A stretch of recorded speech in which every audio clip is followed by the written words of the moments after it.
Okay. We will start our keynote panel, plenary session. And at first, I want to ask Dr. Janardhan, Director of Research and Analysis, Anwar Gargash Diplomatic Academy, to deliver us his keynote speech. He is leading professional in the field of international relations. You can find his works in many leading journals, and he is also publishing working papers at the Diplomatic Academy. He is doing a really great job with we academicians, a little bit younger. We appreciate your work, Dr. Janardhan. Please, the floor is yours. You can from here or there, as you wish.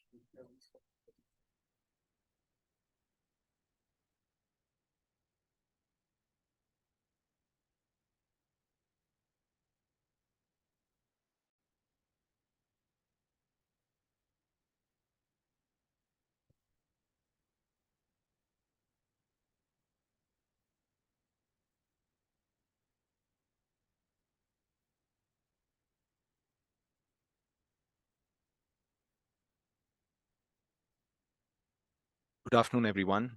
Thank you, Meher, for inviting me, and best wishes with everything that you're doing. We heard a lot this morning in terms of references made to multipolar world. Well, many academics question the very word multipolarity because they believe that it should be an apolar world. It could be a non-polar world. But I think we're definitely seeing a great deal of change. I would like to term this as a new world disorder. It's not a new world order. It's a new world disorder. And we're beginning to see a lot of changes. And I will try to reflect during the course of about, 15 minutes? 20. Okay, great. That's a lot. But please just alert me a few minutes before I should stop. We academics have a bit of habit of just talking too long. But how many of you believe that we live in a multipolar world or a non-polar world? Just a quick audience poll. So does that mean that the rest of you believe that it's a unipolar or a bipolar world? I'm not so sure, but let's just take a few facts into account. So what I would try to do is I will try to put forward to you 3 evolving trends from the region that I come from. I hail from Abu Dhabi. I'm Indian head to toe, of course, but I've been living in the UAE for the last 25 years. And I will place before you 3 evolving stories specific to China in terms of how China is, becoming a major part of the affairs in the Gulf countries. The first one is the intersection of technology with international relations. I think that is truly going to be the defining factor in how the global order takes shape in the years ahead. Number 2, I will be highlighting quite a few trends in terms of the increasing signs of what we call multipolarity, apolarity, non-polarity. But I think the good words to use would be multi-alignment, could be even non-alignment in some cases. It could also be a multi-networked world that we are seeing, or even a multiplex. It's a world where there are multiple countries and we are living in a complex system. So the 2 words, multiple and complex, coming together makes it a multiplex world. And the last trend that I'll be talking about is how the first 2 factors are affecting the security architecture of the region. And all these trends have, I know, very little to do with this part of the world, but it certainly has an Eurasia component, and we'll come to that in a bit. So the first trend is about Asia's growth, China's growth, and the Gulf region's look east policy, with technology making the world flat. I don't know how many of you have read the book by Thomas Friedman, The World is Flat. And I think technology is making the world flat, essentially. What was the preserve of the West is now becoming something that is common to all parts of the world. Because we often have the tendency to view modernization alongside Westernization. Anything that we see as Western, we see as modern. But I think in many parts of the East, in the global South, today we are beginning to see a trend which is also very modern. So in future, you will not associate modernization only with Westernization. You will associate it with Asianization, Eurasianization, if you want to call it, in the next few decades. So China basically has got so involved in the Gulf region that from about just $1 billion in 2000 in terms of China Gulf trade, it is now roughly about $250 billion. From $1 billion to $250 billion with the GCC countries. On the other hand, the United States, which was receiving roughly about 65% of its oil from the Gulf region, is now receiving about 2.5% of its oil. And its trade bill is just about $100 billion. And this has obviously security implications, and I will come to that in a little bit. And these trade shifts, these dynamics is what is causing a superpower rivalry in the region. The rivalry between the United States and China, and the Gulf countries are right in the middle of it, just like many countries in Southeast Asia are. They're also having to deal with a rising China and a former security guarantor, which is the United States. So the ongoing war in Ukraine and the concerns about the US commitment to the region has kind of made the GCC countries start thinking of avoiding choosing sides, because normally you're forced to choose sides, and the GCC region is now finding new ways of having to choose between China and the United States. And they have taken to what we call strategic hedging. Strategic hedging is a concept that is increasingly becoming important for the GCC countries, because they're playing this very clever game where they are trying to showcase to the United States that China is a very important factor. And by doing so, they want certain concessions from the United States. If you've seen the media in the recent past, Saudi Arabia is trying a lot to align with the Chinese government so that it can get concessions from the United States. So this is a very, very clever tactic, because small states can increase their strategic autonomy by multi-aligning with different powers. You get the best of both worlds. You get what you want from the United States, you get what you want from China as well. And I think this is a strategy that many small countries will begin to use more and more. So in the technology sector, this strategic hedging is very evident, with many American and European governments actually visiting the Gulf countries in the recent past, especially after the Russia-Ukraine war broke out. They have been visiting the Gulf countries to try and pull the GCC countries away from Russia. And that really hasn't worked out. Let me just give you a few statistics. The UAE's electronics exports to Russia have increased 7-fold since the Russia-Ukraine war began, despite the threat of US sanctions on the United Arab Emirates if they continue to deal with Russia. Microchip exports, for example, were 15 times more in 2022 compared to 2021. And the UAE sold nearly 200 drones to Russia during the same period. And all these items were listed on the US sanctions list. So there you can see small countries are now breaking out of the control of the bigger countries. And the United States is not just a big country for the GCC countries, it is their main security guarantor. And yet it has now the wherewithal to try and chart its own course. I'll tell you why they can do so. At the same time, Saudi Arabia bought Russian oil. Saudi Arabia is one of the biggest producers of oil. It bought Russian oil, used it for its domestic purpose, and then sold its own oil abroad. So these are clever tactics that they're all beginning to use. And then the most important factor in the intersection of technology and international relations has been the Huawei 5G saga. Most of the GCC countries have been told by the United States not to use Huawei. And yet all of the GCC countries have gone ahead and signed deals with the Huawei. So much so that I'm sure many of you are familiar with the Abraham Accords, which the UAE and Bahrain signed with Israel as a way of normalization relations with Israel. And many people thought that the Abraham Accords was being signed as a way of trying to acquire the most advanced fighter jets, F-35s, from the United States.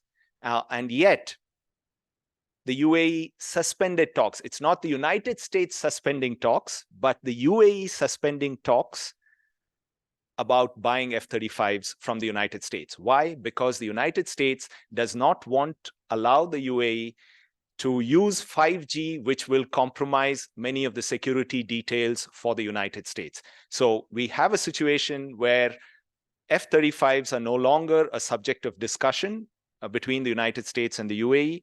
And instead, the very next day, as a way of signaling to the United States that we have other options, the UAE signed up with the Chinese for training jets, which are L-15s. They are not as sophisticated. In fact, I believe they are very basic training jets. But here was an important signal that they were sending across.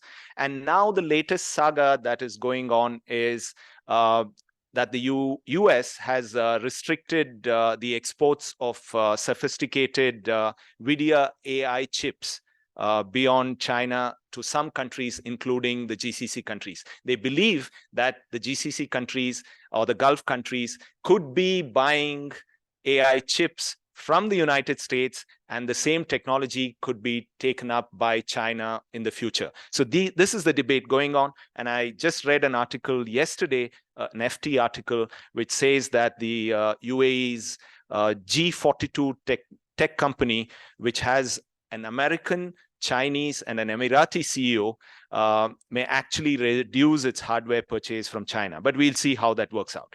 So that's the technology and international relations intersection. The second trend that I want to talk to you about is multipolarity, multi-alignment, and whatever you want to call it, multiplex. I think we are seeing extremely creative new partnerships that are taking place in the region. The most important being that economic, diplomatic, and security partnerships are not being done in different spheres. There is a great deal of linkage between the three of them, and one leads to the other. If you want good economic deals, you need to have good diplomatic ties, and good diplomatic ties eventually will have to ensure that your economic benefits are protected and they join up with the security dynamics. We heard a fair bit this morning about the importance of the Shanghai Cooperation Organization. Many of the GCC countries are already members of the Shanghai Cooperation Organization. And very recently in August, the BRICS invited, the BRICS as a bloc, invited the UAE, Saudi Arabia, and Egypt and Iran as well to join the bloc. And I'm sure many of you are beginning to hear the whole concept of de-dollarization that is beginning to take place. Let's not always give many of these trends a political coloring, because de-dollarization is not necessarily political. It's also economic convenience. Because if you didn't have technology in the past, you always had to rely on the dollar as your main currency of exchange. But now, many countries have their own technological frameworks where you can quickly, exchange currencies. So countries like India and the UAE, which are very, very important partners of the United States, are now beginning to deal with their own currencies for sale of oil and gold. And I think this is a trend that's going to pick up as we move forward in the years ahead. We've also seen China and Saudi Arabia beginning to do things with yuan. Even an American ally like Israel has started to buy certain bonds in yuan. You have Egypt doing this. You have a host of Middle Eastern countries which are beginning to think of alternative currencies. I'm sure this is a bit hyped in certain places. There is no real replacement for a dollar in the immediate future because China's wealth is basically in dollars. I don't think China would want to shoot itself in the foot by trying to de-dollarize, but the increasing trend tells you that if you are going to invest sometime in the future, you could be actually looking at non-dollar options as well. So what do all these trends demonstrate? I think it demonstrates that we are beginning to see the resetting of a global order. We often hear that we are running through a stage of deglobalization. We had globalization. Perhaps the new trend is deglobalization. I think it would be fair to say that we are actually entering an era of re-globalization, not DE, but RE. I think we are changing the rules of engagement. The new globalization era is being written, is rewriting the rules by the Global South. The Global South is beginning to come up with its own mechanisms of this globalization era. And I think the Belt and Road Initiative, BRICS, Shanghai Cooperation Organization, the AIIB are all part of this resetting effort. It also denotes the rise of middle powers. I think this is something that's very important. In this new world, which is multi-aligned, which is a multiplex, apolar, non-polar, whatever you want to call it, middle powers are the real powers. It's not the superpowers really, because the middle powers are focusing too much on political and military factors, whereas middle powers are focusing on what I call 6 C's.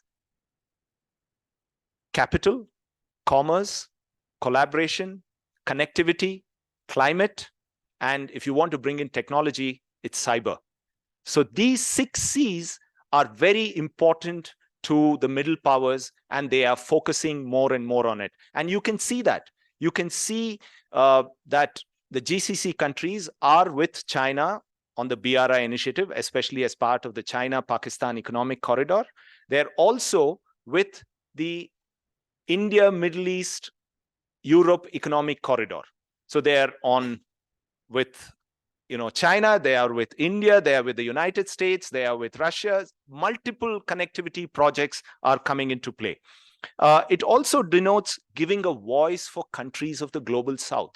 Imagine small countries can never become members of the G7, for example. We've always been hearing, and in this time and age, 75 years after World War II, we still have a World Bank that needs to have an American president. To be the World Bank president, you need to be an American.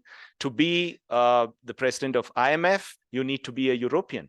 And that's why we're beginning to see alternative institutions come into play.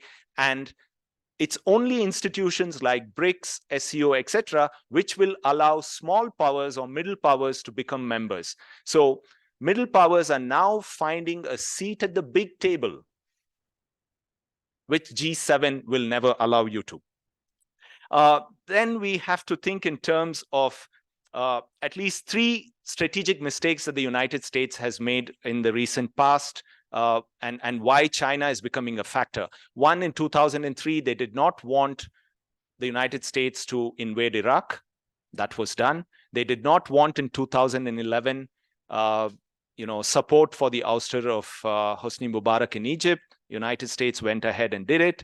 In 2015, they did not want the signing of the JCPOA with Iran. The United States did it. And here you have now a system that the GCC countries believe that the United States doesn't really want the interests of the region as their foremost factor in getting involved, but it has its own reasons to go ahead and do things. And then came the 2023 Chinese mediation diplomacy or conflict management strategy. It's very important to make a distinction between China's conflict management strategy with the United States conflict resolution strategy. And it seems the conflict management strategy is something that is resonating very well. And what this demonstrated is that that China was able to do something that the US could not do. It's not just that. Actually, China demonstrated that US did not want to do this in terms of bringing Saudi Arabia and Iran together. The last point that I wanted to make is the new security architecture in the region. To put it in simple words, as long as the United States was the principal buyer of oil in the region, it had to protect the security of the region as well, because it was in its interest. But if Asia is what is buying the most amount of oil from the region, because we now have a situation where for the first time in the history, the biggest producers of oil and the biggest consumers of oil are all from Asia. So they have to start thinking in terms of protecting the sea lanes, because so far they were riding piggyback on American naval presence in the region. Now they have to end this whole notion of free riders. They have to start thinking in terms of how they go about doing it. And this links up with what's happening with China's Belt and Road Initiative. Because the more China invests, the more projects China has, the more people are involved as part of the Belt and Road project, China has to protect them all. And for that, it has to have some sort of security presence. Not necessarily. China is never going to do what the Americans did in terms of policing the world. But it has to ensure that at least its own shipping lanes, its own supply chain routes are well protected. And that may actually complement with the requirements of the region. And we have seen that China now has a base in Djibouti, has access to the Dokum port in Oman, and could even convert the Gwadar port in Pakistan into a base in the future. And with that, we also have, for the first time ever, Saudi Arabia just had naval exercises with China just last month. And earlier this year, UAE and China had air exercises for the first time ever. So all this means, along with what Russia has provided, Russia is perhaps the only country that has provided a collective security architecture plan for the region, which involves China and Iran and a host of other countries. And this is something that we are going to see gain traction, notwithstanding the fact that the Russia-Ukraine war continues and Russia's problems are quite a few, but we are going to see changes coming along. In conclusion, I think the problem is that the United States tries to compartmentalize the world into 3 Fs: friends, foes, and fence-sitters. And I think that's a very difficult proposition to put the whole world into. You cannot just be friends, foes, and fence-sitters. There are different things. This is an age of cold peace. It's not about Cold War. It's not about a hot war. It's about cold peace. This is an age of rivalry partners. You could be rivals, but you could still come together for partnerships. This is an age of frenemies. You could be friends and enemies at the same time, as long as you have economic partnerships. And this is an age of partnerships, not alliances. We are very logical. We are less ideological. And I think we must make that distinction. And I think the rules are being rewritten. And the former and the established powers need to wake up and smell the coffee. Let me quickly finish with 3 quotes. One by Joseph Nye, who says that it is not how China deals with the United States that will determine the future of the world order. It is how the US deals with China that will determine the future world order. And 2, Chas Freeman, who was the ambassador of the United States in Saudi Arabia, he says, "I see the enemy from a distance, and it resembles us a few decades ago." Basically saying that I see China as the enemy up there, but it's behaving exactly the way we behaved many decades ago. So these are very important factors. And since I work on Asia, I always close with a line which is Shanghai, Mumbai, Abu Dhabi, or goodbye. Thank you.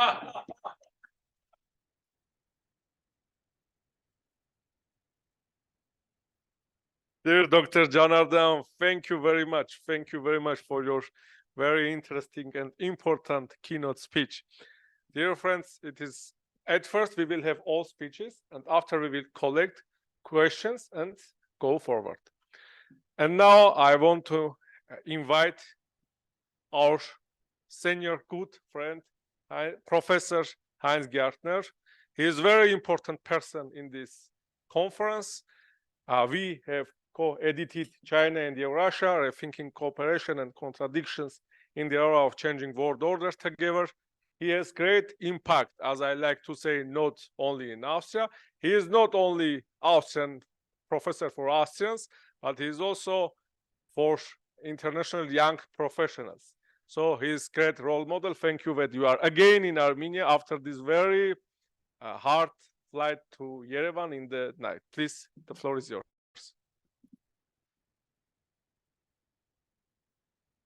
20 minutes, please. 21. I should have put this. Okay. Thank you, Mayor.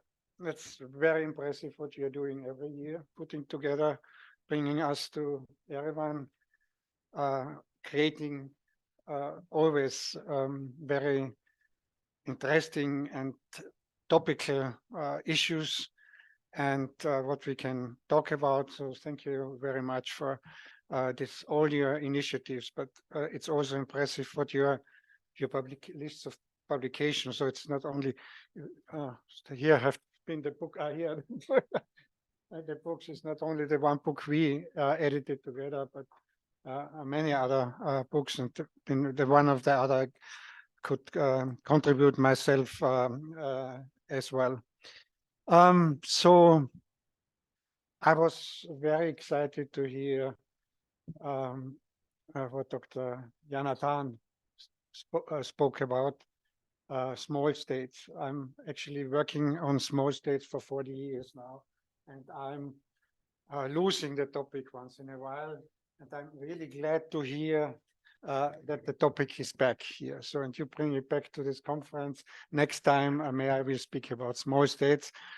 Today, I will speak about great powers. So back from the small states to the great powers. And that's what I was supposed to do, to speak more of the world system. So it's nothing new to you if I say, and that's a little bit a more bleak picture than yours at the beginning. So that we are living in a polarized world.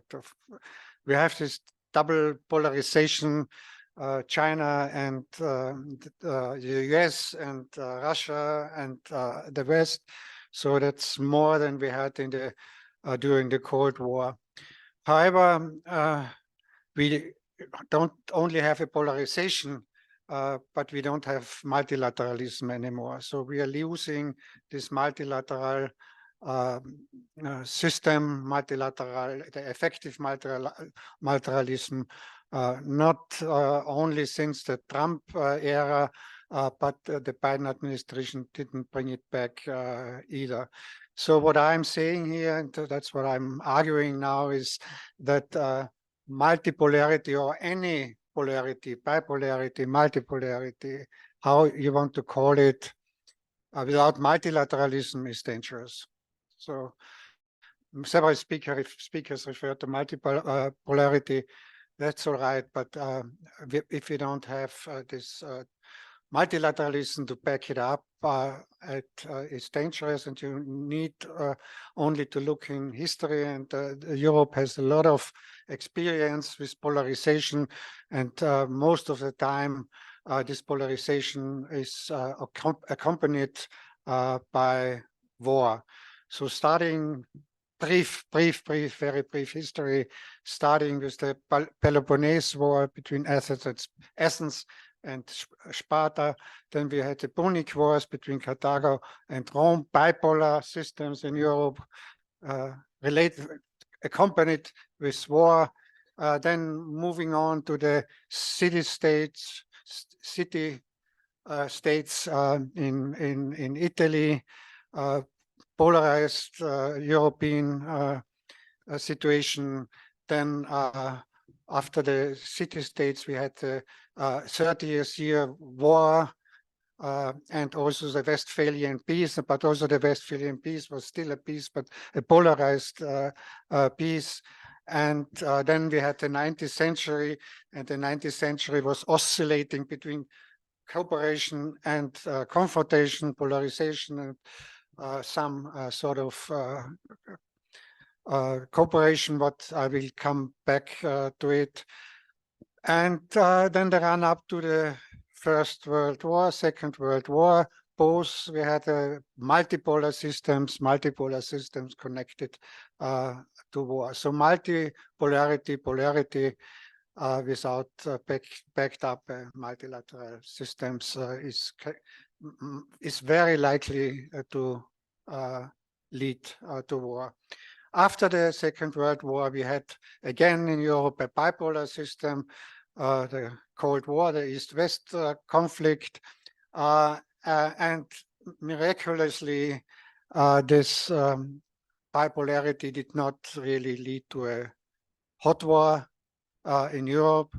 I will not go into it right now why it is, but I just want to mention the book by John-Louis Geddes, who wrote this book about the long peace, why there was a fragile peace during this bipolar situation. So after the bipolarity, of course, everybody knows, we had this unipolar system. China did not really emerge as a big power yet. Russia was really weak. And then Charles Krauthammer, the American political scientist, coined the phrase the unipolar moment. So the unipolar moment and unipolarity was supposed to be a peaceful era because American political scientists would have the concept of the hegemonic peace. If you have a hegemon and there is no real challenger, there should be peace. So unipolarity, hegemonic peace was not peaceful. So if to recent studies by American universities, this phase of unipolarity after 1990 until 2022, we had most of the US interventions since 1775. So there have been about 400 military interventions since 1775, and 25% of these interventions fell in this time of unipolarity, more than during the Cold War. So I have to say, because another topic which I would like to speak usually, what I do now very much coming from the small states perspective, also I'm working on neutrality. This period was also bad for small neutral states, because if you have an hegemon, there is not much space for smaller states, independent states, or neutral states. So some say now this phase of multipolarity is coming to an end. It might not, it might continue as well. So we have some overlapping, and as we heard from the speakers in the morning, we should move, or we're supposed to move to a multipolar system. But I do think it's a little bit an euphemism. If you look at the American security strategies, they rather speak of a great power competition. And already before the war in Ukraine, they saw only three great powers, that would be US, China, and Russia. Of course, we do have on this chessboard, we have these three great powers, but of course, Russia is economically very weak, still militarily a nuclear weapon state. But anyway, that's how the US security strategies see it. But we have this, on this top of this chessboard, we have these three powers, but beneath, of course, there is a multipolar world emerging, but mainly in the economic field, not so much in the military era. Then you have all these countries like India, Brazil, South Africa, the European Union, Indonesia, whatever you have. But that's a second layer what we have. So, and the real polarization plays out in the top level of the chessboard. So the great power competition and this polarization on this top level. And if we have this polarization, this polarization is always accompanied by two features. One feature is alliance building, another feature is ideology building. So, and what we see, of course, is now we are in a phase of alliance building. We have in Europe the traditional NATO, and when talking now from the perspective of the Western perspective, from the US perspective. So we have NATO, but also the US is forming new alliances in Asia.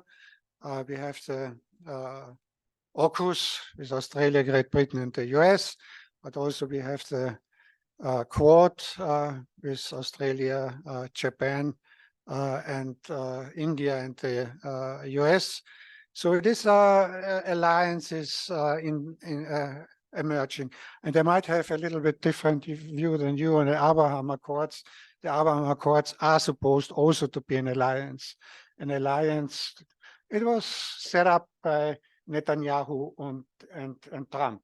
So we should not forget this. So the idea was to build an anti-Iranian alliance without addressing the issue of the Palestinians. So basically that was now they're falling apart somehow. That's because of the situation we know now in Gaza. So we do have these alliances. Russia doesn't have alliances.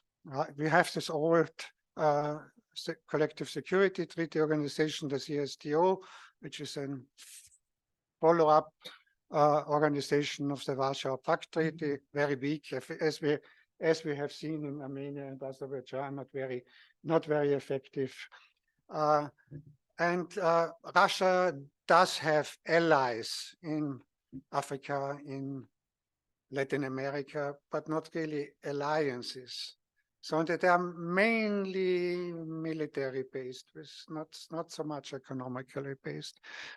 So, and Russia doesn't have a good ideology either. During the Cold War, communism was somehow attractive. No, there was some soft power. Intellectuals which discuss about Marxism. Even so, I think the Soviet Union had nothing to do with Marx, but that's another story. But still, there was some ideology which has been effective. But now Russia is referring to the past, Peter the Great, which is not really effective as well, or referring to Russian ethnicity. So Russia doesn't really have an good ideology. But if you look at the West, at the US, Biden is coming up with an ideology, democracies versus autocracies. That's very similar to that what we had during the Cold War, democracies versus market economies versus communism, which there's a lot of hypocrisy here as well, because the US, of course, works very well with autocratic regimes as well, especially if they can be allied against China. But that's an ideology. They have an alliance and ideology. Russia doesn't have alliances and no good ideology either. So when it comes to China, the Belt and Road Initiative has some soft power. So it's states can join voluntarily. So it's not forced upon states. Even so, I have to say, of course, there are some cases where dependencies will follow to agreements with bilateral agreements. The Chinese would say that's a multilateral network. It's not so much a multilateral network. It's a network of bilateral agreements. So the Belt and Road Initiative. So you couldn't call it an alliance, but it's a network. So it's not really an alliance. But also you can refer to the Shanghai Cooperation Organization, which is not an alliance either, and it's very heterogeneous as well. So China doesn't have alliances as well. But as I said, ideologically, the Belt and Road Initiative, talking to what with Joseph Knight, has some soft power, even so it can create dependencies. So we have this system of polarization based on ideology and alliance building. But there's another concept which comes with polarization, That's a security dilemma. So we political scientists know about the security dilemma. It's a offensive, defensive dilemma. So one side believes to defend itself and the other side would perceive it as aggressive. So it's not only about capabilities. It's not only about military capabilities. It's a very delicate system of capabilities, perceptions, and intentions. So to somehow you can measure capabilities, but it's hard to measure perceptions and intentions. So it's a very complicated system. And it's also accompanied by threat of the use of force with counter threat to use force. So we have only this, we have linked to the security dilemma a permanent system of threats and counter threats. So polarization brings or leads us to this security dilemma. How do we get out of the, do I have some? How do we, 5 minutes. How do we get out of the security dilemma? There are two possibilities to increase security. You can increase security by building up your capabilities, building up your capacities. So that's lead us to the security dilemma. But also you can abate the threat. You can abate the threat, create an environment which is conducive to cooperation and peace. Then you have to redefine the term of peace. So we have to go beyond the definition of peace as the absence of war. So we have to introduce this idea, which actually it's the idea already done by Johann Galtung many years ago, but you have to want to remind you of this concept, the positive peace. A positive peace means to create a system of cooperation, multilateralism, effective international institutions, interdependence. Actually, that's what Immanuel Kant already had in this in his writings about the perpetual peace, where he refers to the right of hosts and trade. That's all. We have it in the modern terminology. It means institutionalism, cooperation in the institutions, and interdependence of the republics in ancient Kantian times. So you can create a situation of peaceful environment. Do we have historical examples? So yes, we do, but they have to be modified. So the first example, historical example, is when we were in the height of the Cold War, the height of nuclear arms race. There was this idea of the Conference on Security and Cooperation in Europe, the CSE. So, and if you read the document of the Helsinki Summit of 1975, there is no word about foe, enemy, rival, challenger. So today's security strategies are full with these expressions. Why didn't they introduce these terms? Because they wanted to avoid the security dilemma. They wanted to avoid the threat and counter threat. So the documents are full of common security, cooperative security, security is indivisible. So that's would be a model But if we, of course, would create such a Helsinki CSE process, it would have to include China and states of the Global South as well, not limited to Europe. And at that time, it was also Canada and the US and, of course, the Soviet Union included. But that would be a model to interrupt the dynamics of the security dilemma. Second historical model, and I'm finishing, Amir. Second historical model is the Vienna Concert of 1815. So when I mentioned the 19th century before, it was polarization. This concert tried to mitigate the consequences of polarization.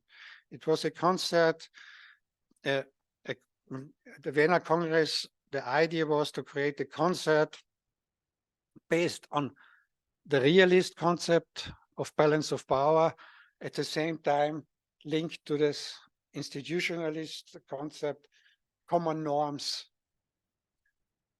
and principles in order to avoid war in Europe after the Napoleonic Wars. It worked very well. It worked half a century until the wars of unification in Europe, this Crimean War, German-French, Italian-Austrian war, and Italian-French, all these wars of unification. But then again, it worked until the alliance building before the Second World War, before the First World War.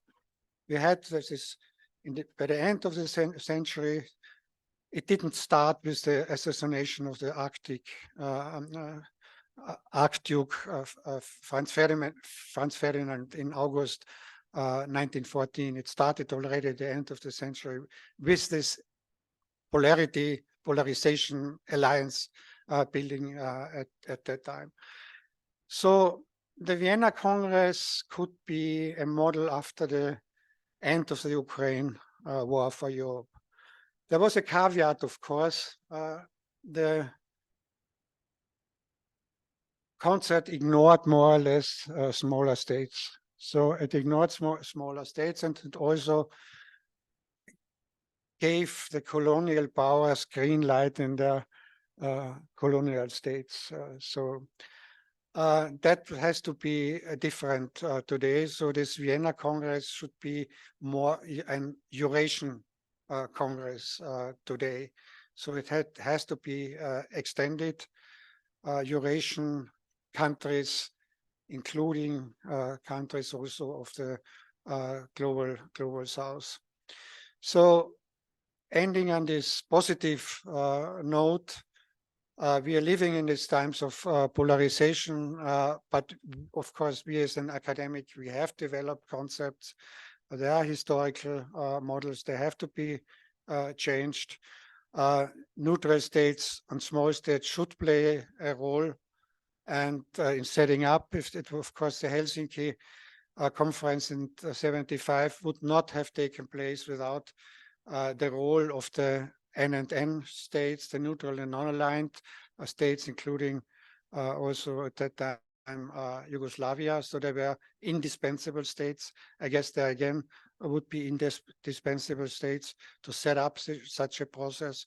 It might not be Helsinki anymore because Finland is now a member of NATO, so it's not a neutral place anymore. So it could be Vienna, or it could be Yerevan. It could be some state in the global South. An independent, non-aligned state should take the initiative. But also we have to look at the experiences of this Vienna Congress, where you did not abandon balance of power. You didn't abandon power, but you recognize power and add principles, common principles, norms, and even decision-making processes to it. Okay, I've exhausted my 4 minutes.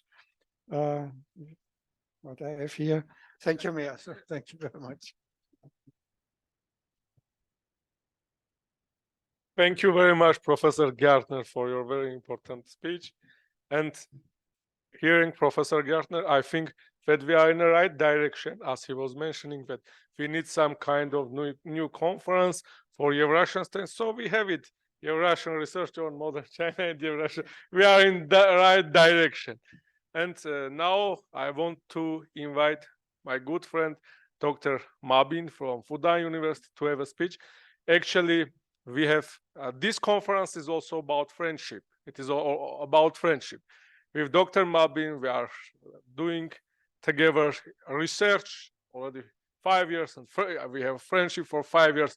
I remember how he was trying to pass running in Istanbul from Asian part to European part, and it was great. And actually, 2 days ago in airport, we have seen that he is not only great scholar, but also problem solver. When Indians, Armenians, and Chinese people were going, we want a car, and we had many problems. So he was solve the problems. So please solve this problem.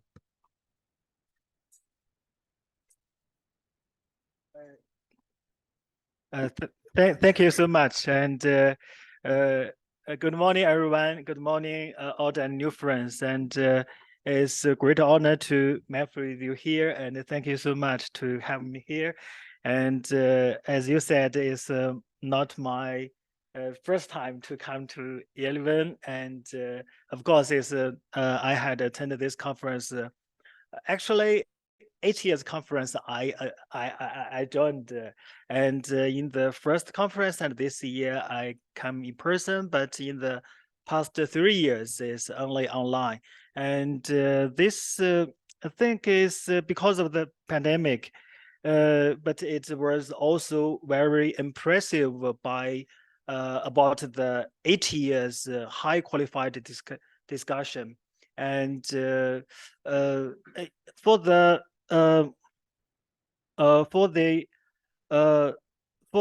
first year's conference, I also think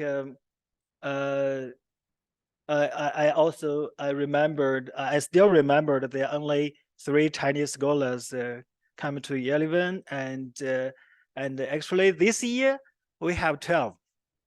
Today's and tomorrow's conference we have 12 Chinese scholars. I think it's evidence of all in person. Yeah, I think it's evidence of this great achievement of this network. As we said, it's not only a conference, but also a very important academia network for our mutual understanding and cooperation. And I still remember in the first time when I came here, I have to respond to almost every question related with China. But I think today, it will not happen again this year, because we have more than Chinese scholars, and all of them from the distinguished think tanks and universities in China, and they covered different fields of Chinese studies and Eurasian studies. And think although it was it is my second time to come here and attend all the conferences, I'm still impressed by this country's history, culture, and its relations with China. That pushed me to think about what I can do and how I can contribute to this kind of network. Because, as I said, it's not only a platform but also a window for the academias. For me, I think it's important to discuss China's role in Eurasia with all of you guys. I think almost everyone of us agree that China is becoming more and more important in Eurasia, but what's the exact meaning of this importance is a big dispute, and I think not I think many I think not I think most of us agree that but as we said, the meaning of the importance is different, especially for especially the different scholars with different backgrounds. And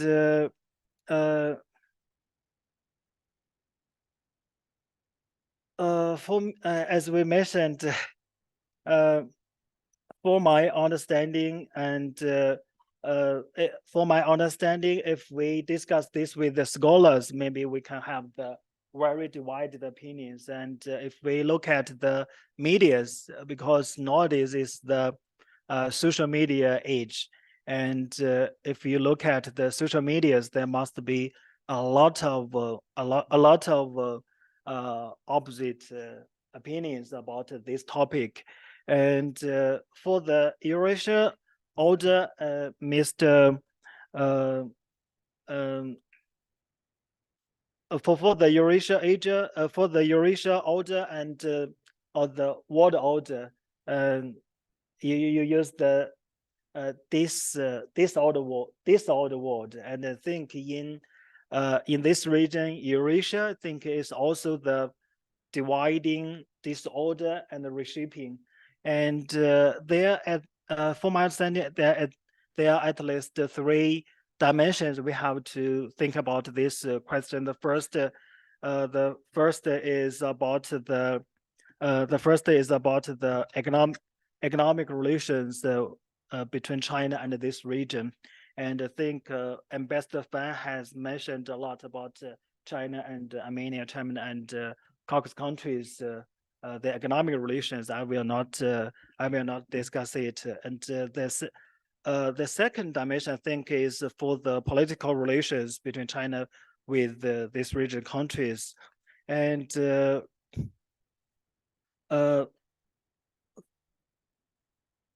for China and these region countries, the dimension of political thing, I think the most important part is both China and these regional countries respect each other's core interests.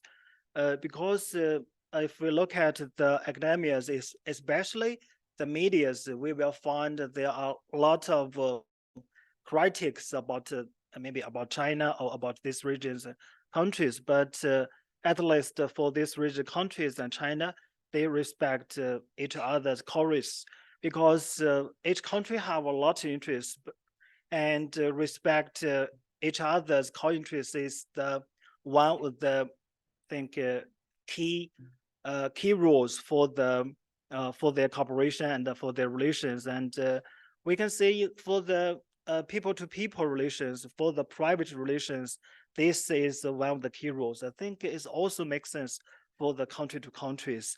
And the third factor is about the people-to-people bond. Ambassador Fan also mentioned the culture and languages teaching and cultural communications between China and these regional countries. I think today's discussion, today's conference, and also the past 5 years network is also an evidence about China and this region's people-to-people bond, or the cultural communication. And I think it's also the this is the 3 factors and for the China and this region, 3 dimensions. And also the other factor, which is also very important for this region's order and China's role in this region, is about the great powers relations in this region. Nowadays, there's not only China, but also the other regional and global great powers who have their new policies in this region, like EU, like US, like Russia, and also China. We have discussed the Belt and Road Initiative many times, and of course, it's one of the new policies, new Chinese policies in this region. All of those great powers and regional powers policy in this region will be faced to each other, will be against each other, and of course there must be some opportunities for their cooperation, but of course some competitions and also conflicts. That those kinds of competitions, conflicts and cooperations will be the new motivations for this region's order. And there's also I think those are the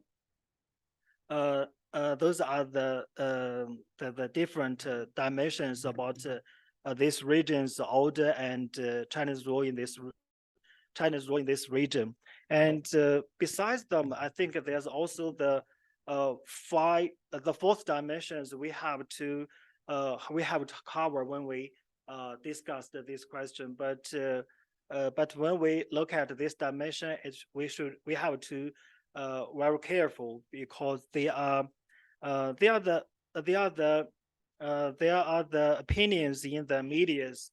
And as we know, nowadays there's a lot of discussions, not only the academia, not only the scholars like us, but also some media opinions are very popular for the publics.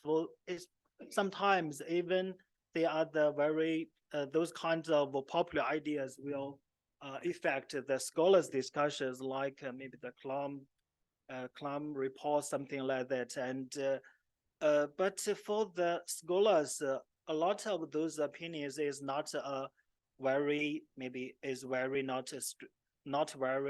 not followed the very strict maybe academic standards.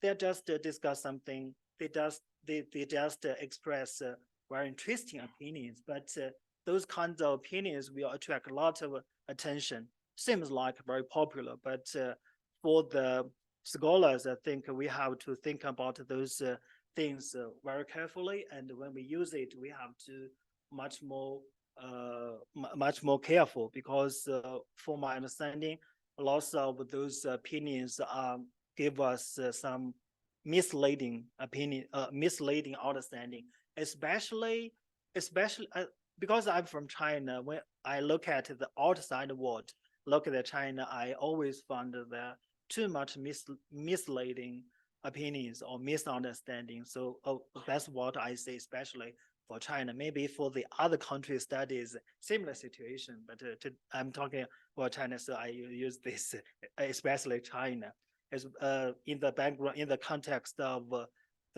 maybe the becoming more and more important in this region. And if we look at the past several years, China's role in this region, we can see it's very popular about the Chinese maybe the gold actor and contributions to this region's economy, something like that. But we also find there's a lot of discussions and disputes of the Chinese effect in this region from the aspect of maybe the geopolitical things. And they always talking about how much benefits China can get from this region, like natural resources, like some other thing. But when we sit down and think one question, if there's no interest, why China come into these regions? And I think there's no project, there's no thing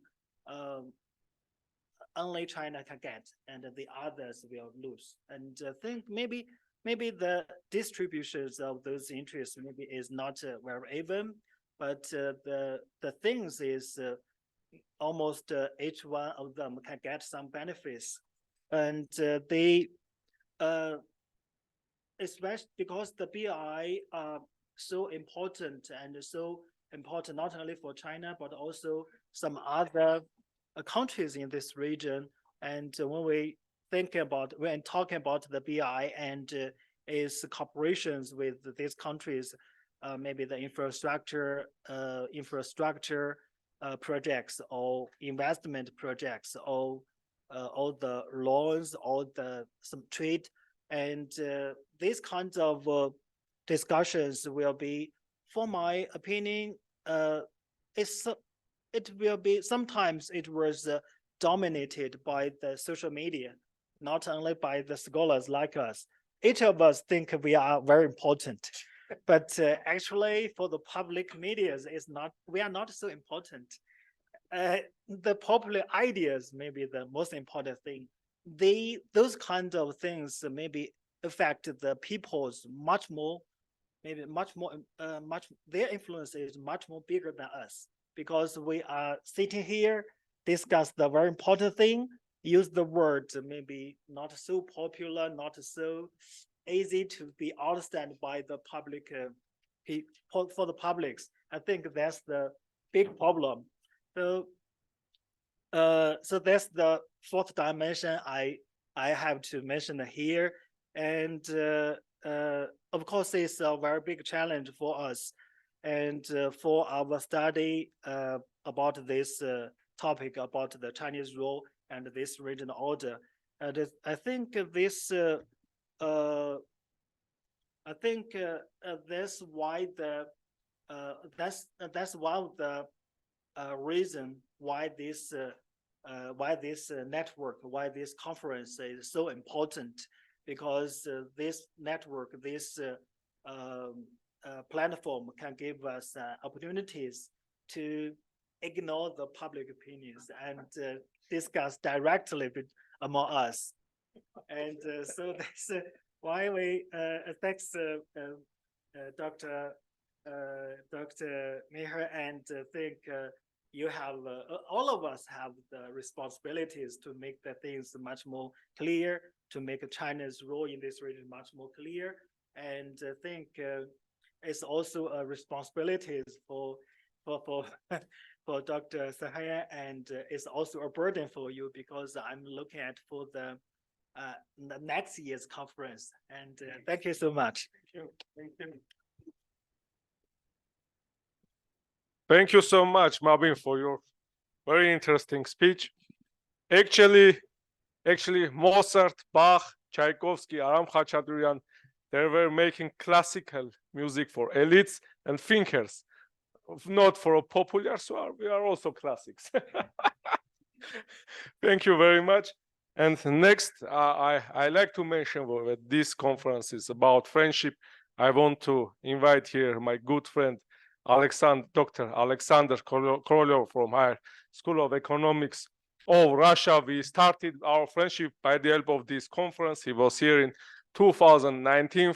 And why I'm saying it is about 2-3 months ago, I was at his wedding with our scholar, Olta Korolev. So, dear Alexander, dear friend, please, the floor is yours.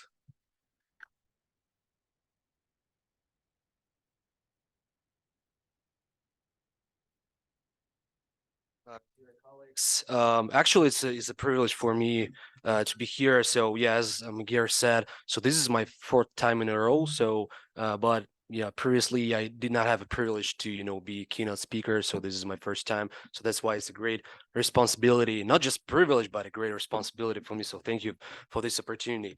So actually, yeah, I'm going to reduce my paper.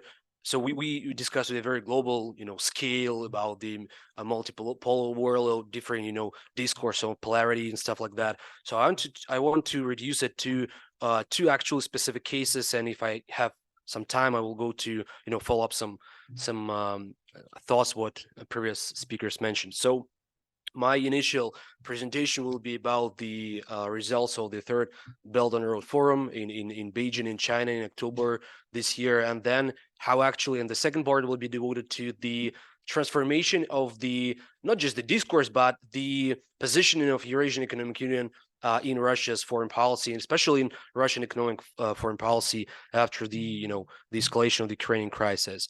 So first of all, I would like to say that the unfolding military and political crisis in the Middle East in this October, so the military clash between the Hamas and Israel, partially distracted the world's attention of the media and the expert community from the Belt and Road Initiative Forum, which held in October in 2023, and did not allow China to feel itself as the major prima during this period of time. And actually, it also boosted the number of high-level guests during this forum. So it reduced from 37 in 2019 to 23 in 2023. So this is the reduction of the number of high-level guests. So boosted a lot of skepticism among the expert media and expert community, saying that, so this summit was a failure or not a success. But I actually don't agree with this point, because from my perspective, it's not applicable. The words such terms as the failure or success or breakthrough, these words are not applicable to the forum, right? So because how can we really evaluate the effectiveness or the success of any forums? Because we have to understand that the very forum, it's not like the military political organizations or regional trade blocs, right? So with the supranational jurisdiction. So it's just a forum with the major aim of any forum is just providing the platform for communication, right? And providing actually the broadcasting the foreign policy interests and foreign policy priorities of China. So if we analyze it through this prism, we can say that the forum was pretty successful, right? Because China successfully managed to translate the major foreign policy priorities. So, and actually China began to fuel the interest in this forum even before the very forum started. So, for example, just 1 week before the forum, China launched its very first of its kind document, white paper, which is called the Belt and Road Initiative, a key pillar of a global community of shared future. So the appearance of this document was very timely and long-awaited, not just among the Chinese expert community, but through the global world. So, because throughout the whole 10 years of implementation of the Belt and Road Initiative, the BRI was actually harshly criticized among the Western community, saying that this is not transparent enough in terms of the final goals. This is not transparent enough in terms of the volume of investments of FDI which China provided to the developing states, and the very final goals of what really China wanted to accomplish by promoting this Belt and Road Initiative. So that's why by issuing this document, China, once again, I think partially successfully tried to and managed to shut down this perspectives on being not that transparent and stuff. So first of all, China issued in this document the real digits, the statistical data on how many investments China gave to the world. So it's $380 billion US, which is $240 billion come from Chinese FDI to the world. Another statistical data is that the common trade volume between China and the participants of the Belt and Road Initiative reached $19.1 trillion US, which is pretty enormous stats. And also the white paper stands a very interesting and intriguing point that the China, by issuing the Belt and Road, the white paper of Belt and Road Initiative, China stated that China appealed a lot in this document to the ideas of trade liberalization, right? Saying that China is one of the major proponents of the global trade, and criticizers of the protectionism and hegemonism, unilateralism, stuff like that. So, for example, the latter is possible through the promotion of regional comprehensive economic partnership, RCEP, where China is one of the leading countries, right, and contributors to the development of this initiative, on this project. And at the same time, China expresses interest to join the updated Trans-Pacific Partnership, so which is one of the major also regional trade bloc and regional trade initiative. So actually, another very important part of this white paper, which has been overlooked among the media, was the part of the section on DAP sustainability under the Belt and Road Initiative. So if we watch once again the press the media. So in many developing countries and in many developed countries, we see a harsh criticism towards China for, creating for providing the developing, especially the developing countries, with the preferential loans, which resulted in the creation of so-called the debt trap issue, right? So, and that's why, from my perspective, China used a very interesting and successful discursive power in this document, saying that actually is that, first of all, it's not a debt issue trap, and then the second one is that based on this negative rhetoric, Beijing decided to introduce a special clause on continuing improvement of debt sustainability. So it says that China is prioritizing right now the economic and social benefits to avoid the social debts, to avoid the debt risk and financial burdens. So that's why it's also a very interesting part of the document, which is really was being underestimated by the expert community. Another distinctive feature from my perspective of this document is that the white paper actually has a very straightforward emotional nature. So what I mean by the emotional nature, so China, and also we can group it into two different ways. So the first is the veiled criticism towards the US-led order, and the second one is the continuation of the discourse that China is being the proactive leader and proactive multipolar leader in the multipolar world, let's say. So China uses the term in this document. It's really interesting that China did not name the specific names of the countries, right? So China used the formulation certain states or certain countries in different variation, and criticized them for being unilateral, for being hegemonic, for making the protectionist movements and stuff like that. But at the same time, China uses also very interesting and intriguing discourse. So what I personally call the Chinese Marshall Plan for the Global South. So, for example, China promotes and offers actually to the foreign partners its own special path, and saying that China has, the Belt and Road Initiative has given life to a history of cultural exchanges, and has inspired more than 150 countries to realize new dreams. So this is, very emotional and interesting rhetoric, especially compared with the Marshall Plan back in the days, the United States, or many other flagship initiatives of different countries. So, and the very tone of the white paper then logically and expectedly continued in the opening remark by the Chinese President Xi Jinping. And I would want to stress your attention to the several points. The first one is the very idea of the interconnectedness.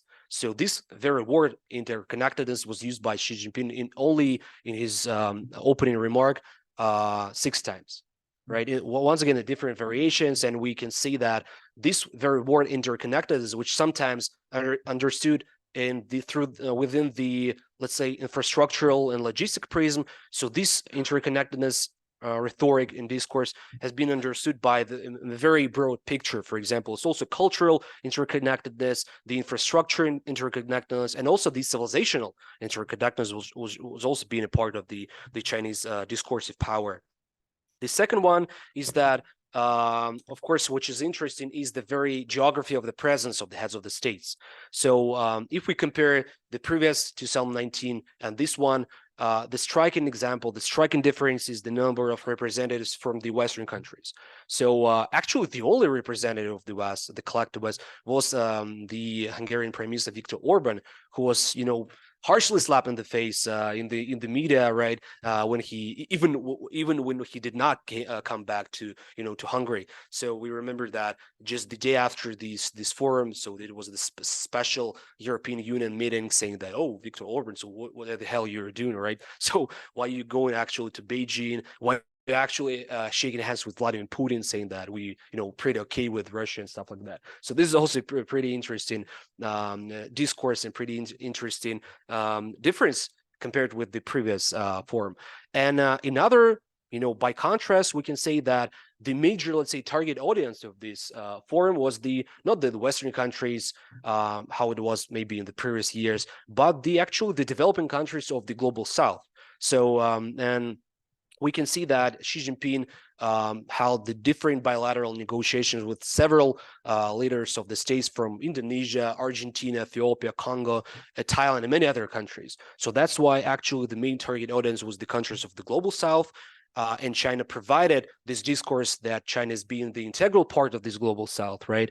And also one of the major supporters of this multiple world, and they're using this Global South as one of the major, let's say, tools and platform. And also third, which is also interesting to me specifically, is that the Chinese leader personally tried to at least partially reduce the level of criticism, which go here from here towards the Belt and Road Initiative, by saying that China wanted to invest more, not to the large-scale projects, economic projects, but to more less, let's say, developed and smaller but more economically viable projects. Because this is also a part of harsh criticism, used to be a part of harsh criticisms to China, saying that, the low economic efficiency and large products are being not economically viable. So that's why it's also an interesting difference in the rhetoric and the practice of China. So if to summarize the implications for China by this forum, I can say the following things. So the first one is that the very first is that the BRI is actually increasingly labeling itself not just the alternative to the U.S. global world order, which is currently we are seeing, but also as the new not just economic, social, cultural, but civilizational model of the interaction within the Global South, and actually a huge was a product for domestic consumption within the Global South, which is being understood by this forum. The second one is that after the 4-year pause, of course, based on the COVID-19 and disruption of the global value chains and stuff. So China recalled its flagship initiative in a very actual huge and big way. So, and at the same time, it's very interesting to understand that the difference of the context, right? Because back in the days in 2019, the geopolitical and geoeconomic context was pretty different, right? So there was no escalation of Russia-Ukrainian conflict. There is no escalation of the military conflict in the Middle East. There is no COVID-19 and the current crisis, right, which once again disrupted the value chains and actually used the new discourse of the information war between the collective West and, let's say, the non-collective West. Because this is also pretty interesting. And thirdly, I would like to say that arguably from my own perspective, the future prospects of the Belt and Road Initiative will depend less on the specific efforts of China per se, but more on the readiness, interest and readiness of other countries, especially the developing countries, to invest in this initiative. And by saying invest, I mean not just the financial investment, by resources, attention, and stuff like that. Invest to creation the Pan-Eurasian interconnectedness, right? Because we see, for example, from the different discourse, official discourse of Joko Widodo, the president of Indonesia, from Vladimir Putin, president of Russia, this idea of creating the interconnectedness or Pan-Eurasian economic, financial, technological system. So this is also actually not just in the Chinese hands and the Chinese will to do that. It's also the actual open for many other developing countries to promote this and multiply the integration potentials of this initiative within this initiative. And some words I would like to also express about how Russia express this all and see this Belt and Road Initiative forum and initiative itself. So actually there is many misleading interpretations that Russia is being a member state or a part of the Belt and Road Initiative, which is actually is not a case, because Russia is not a part of the Belt and Road Initiative. But of course, Russia supports the Belt and Road Initiative, which is, Russia had several statements on that on the official level that Russia wanted to not just to support, but also to express and to make the so-called the conjuncture between the Belt and Road Initiative and the Eurasian Economic Union. So I think that Russia also successfully used the platform of this Belt and Road Initiative forum in the symbolic and strategic ways. So in terms of the symbolic, we see that Vladimir Putin Vladimir Putin provided his speech, delivered his speech right after Xi Jinping during this forum. So in terms of the symbolism and in terms of the personality, which is especially rooted in the Asian culture, I think this is pretty impressive. And the second one, if we look at the group picture, we see that Vladimir Putin stood right in the front of Xi Jinping and near also President Tokayev of Kazakhstan. So which is also a kind of this, Eurasian, not quasi-alliance, of course, but this Eurasian multipolar, let's say, system. And in terms of the strategic way, so we know that Russia is being a chairman in BRICS, right, in 2024. So right now we can and should actually say not just BRICS but BRICS Plus, because it's expanded, pretty a lot. So also Russia expressed and let's say made the trailer, let's say geopolitical trailer of that BRICS chairmanship in this forum. Speaking about the Eurasian Economic Union and the transformation of the Russia's discourse and Russian actually positioning of the Eurasian Economic Union, especially the foreign economic policy, I would like to start with the very basic premise of how Eurasian Economic Union developed. So I'm not going to dive deep into the very details, of course.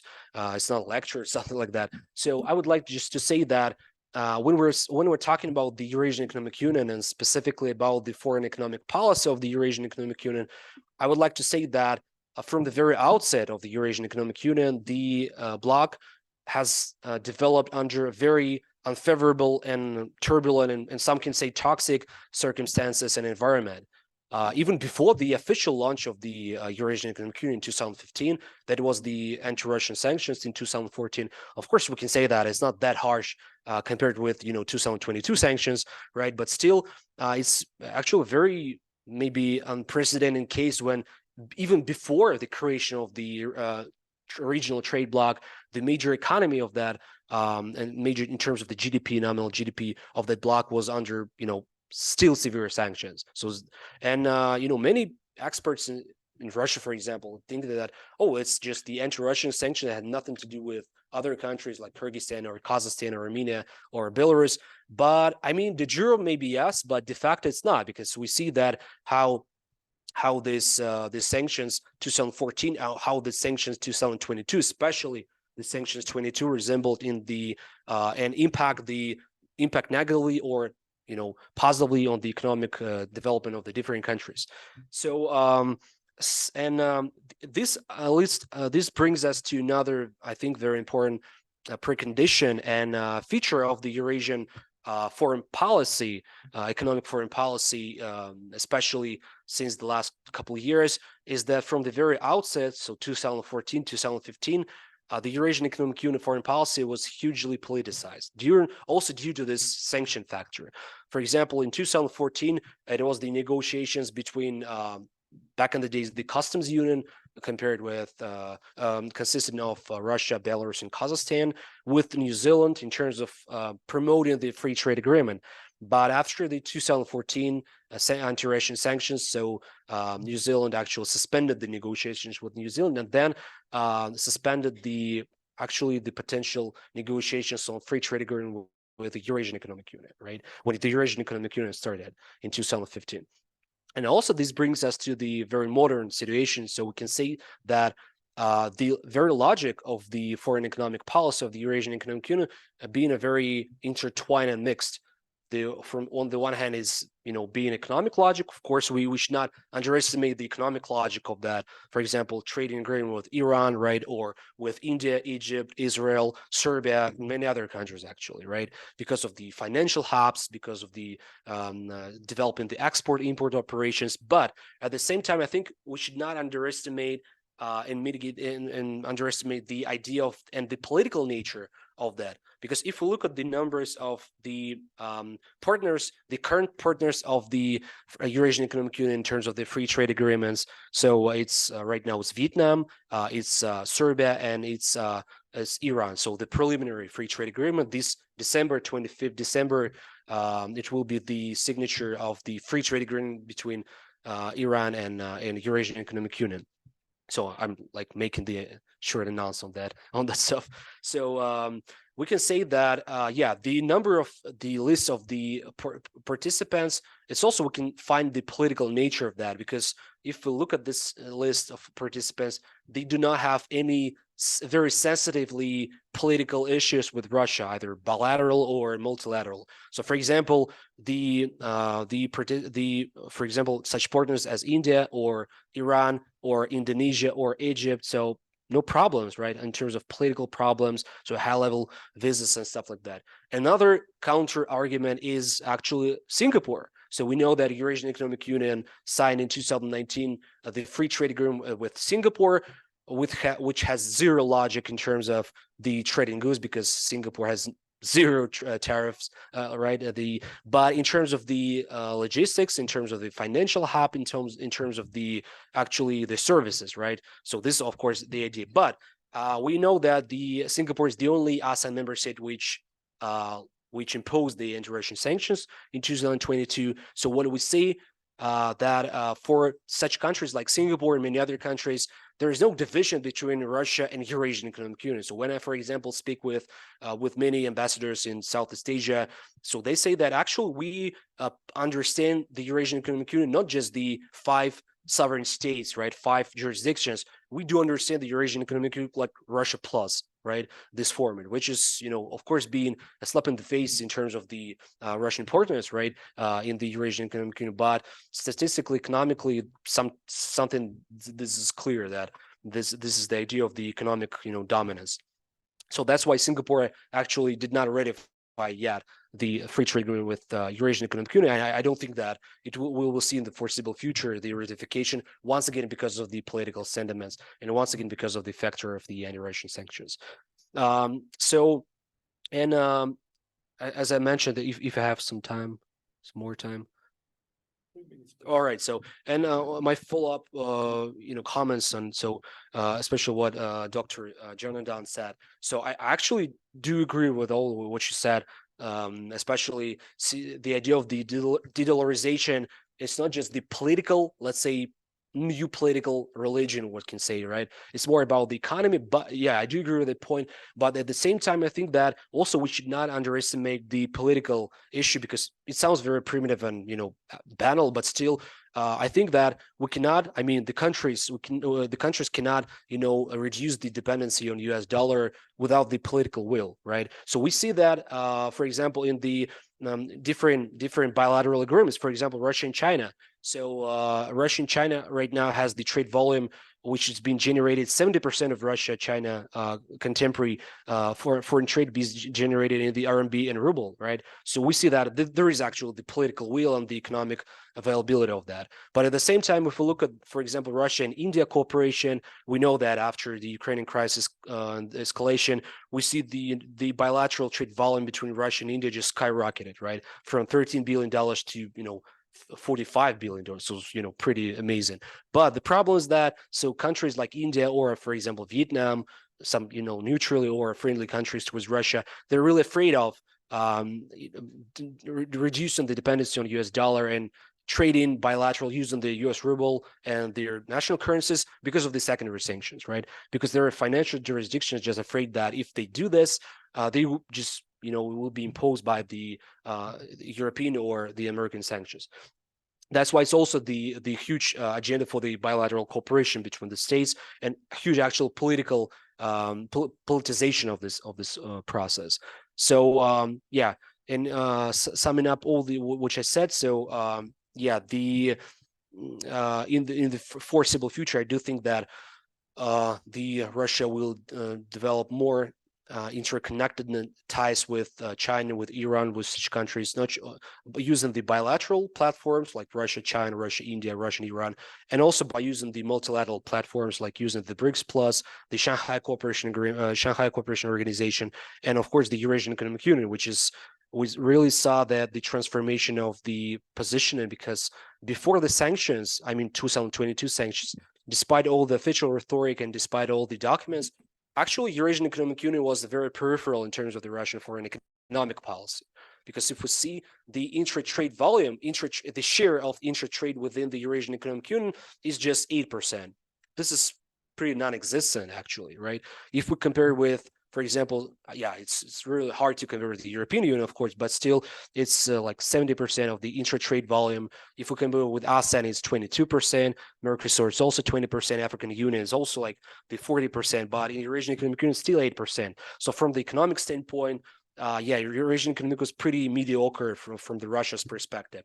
But right now, after the this new crisis, I think that we see that Eurasian Economic Union being one of the major, cornerstone of Russia's foreign economic policy due to the neutral jurisdiction, due to the actually impossibility to promote the free trade agreements bilaterally with countries, especially with the developed countries like South Korea, for example, or Japan. So that's why Eurasian Economic Union is one of the major instruments right now for Russia's foreign economic policy.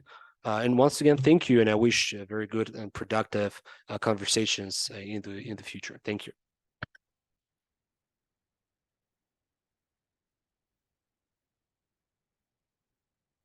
Dear Alexander, thank you very much for your speech. Dear colleagues, I am honored to invite Dr. David Morris to deliver keynote speech. He was great Australian diplomat, and now he is doing great contribution in public diplomacy, also as a scholar. So, dear David, please.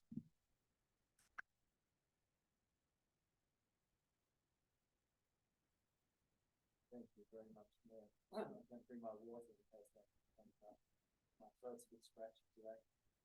It's great to be here, and it's great to be the last speaker, because as an old-fashioned trained debater, I always love being the last speaker because you get a chance to criticize all the speakers before. But actually, I don't have anything to say that disagrees with anything that's been said. So that's a very good sign for quality, I believe. This conference that has put together, but it also allows me the opportunity, perhaps, to identify some gaps. So let me, as the only non-Eurasian panel, the only non-Eurasian in the room, to look at things from a different perspective, which I hope will be complementary rather than disagree with any of the very wise commentary that we've heard so far. So, as someone from what we used to call the Asia Pacific, let me suggest to you in your mental map, take this globe here that's on the screen, and turn it around. So if we turn around to the east, and we turn it slightly also to the north, so we're looking in a balanced way at the north and south, and we turn it around so that what we'll see when we turn to the east is we'll see the entire globe becomes blue. Right? Because 1/3 of the Earth is the Pacific Ocean.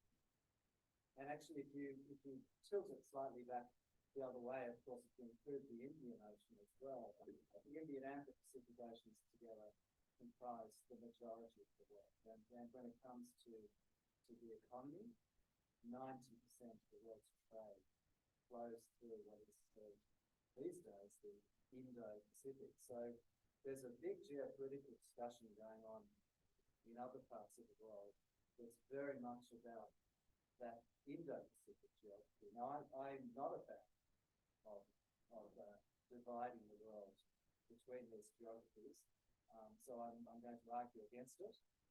But I thought I would start with making that point, simply because while we've got our mental map looking at the Pacific Ocean filling 1/3 of the world, it's a useful place to start with thinking about the climate, because the world's climate is set by the El Nino and La Nina weather patterns that circulate in the Pacific Ocean, because that is this vast space of the world's climate.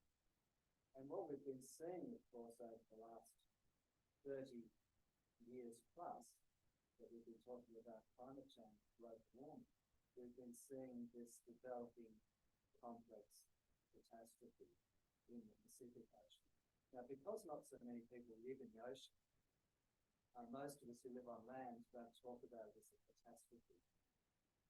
But I want to start there, because when we're talking about security, the most important element for security apart from peace, which is the fundamental, but we need a functioning climate. We need to be able to predict when we wake up the next morning that our houses are going to burn down or that we're not going to be flooded. I looked at my phone this morning in my hometown where I was born in Sydney. The forecast for tomorrow is 40 degrees. Now, when I grew up half a century ago in Australia, we would get a day in Sydney above 40 degrees about once every 5 or 10 years. Now it happens about once a month. And it's just the beginning of something. A day tomorrow, 44 degrees. So what I want to suggest is that we are a global village. We're living on this small planet. We're in this village surrounded by water, and we're burning down. Our village is burning down, but we're not looking to the water to put the fire out. We're squabbling amongst ourselves about who's the big man in the village, who's in charge, and all the 2 or 3 big men in the village are squabbling about who's going to control what part of the territory, while meanwhile the village is burning down. So it seems to me we need to start all of these discussions about geopolitics with this common security question of how are we actually going to protect our planet. Now, our leaders have been meeting for 28 years. We've been having these COP meetings on Dubai at the moment. Tens of thousands of people have flown to Dubai to talk. We have lots of discussions about this question. So it's not as if people aren't talking about it. But the question, I think, is the action.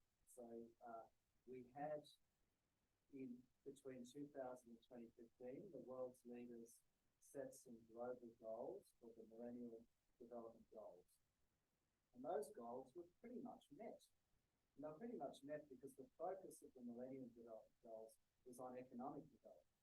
And the largest contributor in that period from 2000 to 2015 to global growth was, of course, this economic miracle of China. And so the huge shift of people out of poverty into what we can term middle-class lifestyles occurred and achieved the global goals that the world's leaders had set. And that happened at the same time as a period of what we used to call the Cold War. And so it was conflated in people's minds that the world was prosperous, we were trading with each other, we were in peace and harmony. Well, that didn't last very long, as we know. But I think it's important to recognise, nevertheless, that the world's leaders did come together, did set some goals, and did achieve more or less those Millennium Development Goals. These days, most people don't even know what this pin represents, the Sustainable Development Goals. But the world's leaders, US President of China, world's leaders agreed by consensus to achieve the Sustainable Development Goals by 2030. We're on track to achieve 12%.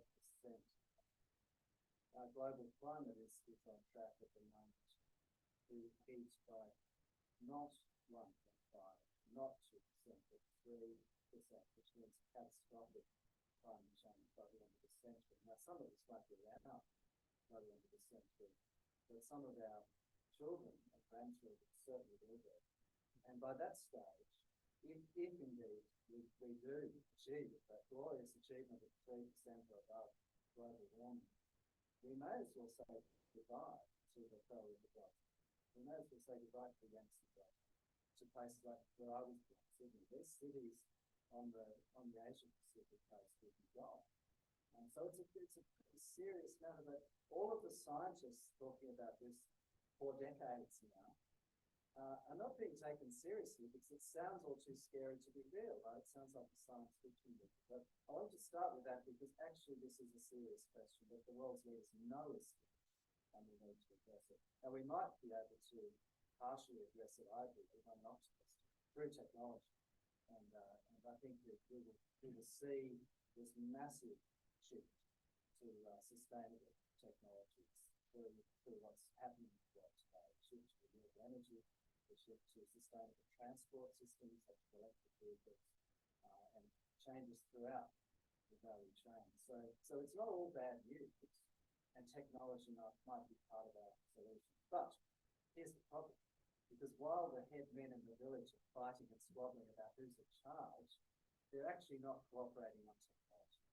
So technology has become part of the big battle between the big powers, in particular the big two. The big two economies, the US and China, have totally different visions for how this new technological transformation takes place. And again, a bit like the climate change discussion, we all know how transformational this is. We've all read or heard about how artificial intelligence and all of these new technologies of the future are going to transform everything. Everything's going to change, from manufacturing to services, just in the same way that the smartphone has changed our lives. We all rely on it. We can imagine that these new technologies are going to completely change the face of our economies, shift economies towards robotic production and automatic delivery systems and all kinds of green value chains that will change the nature of work and the nature of how we think as well, because at the same time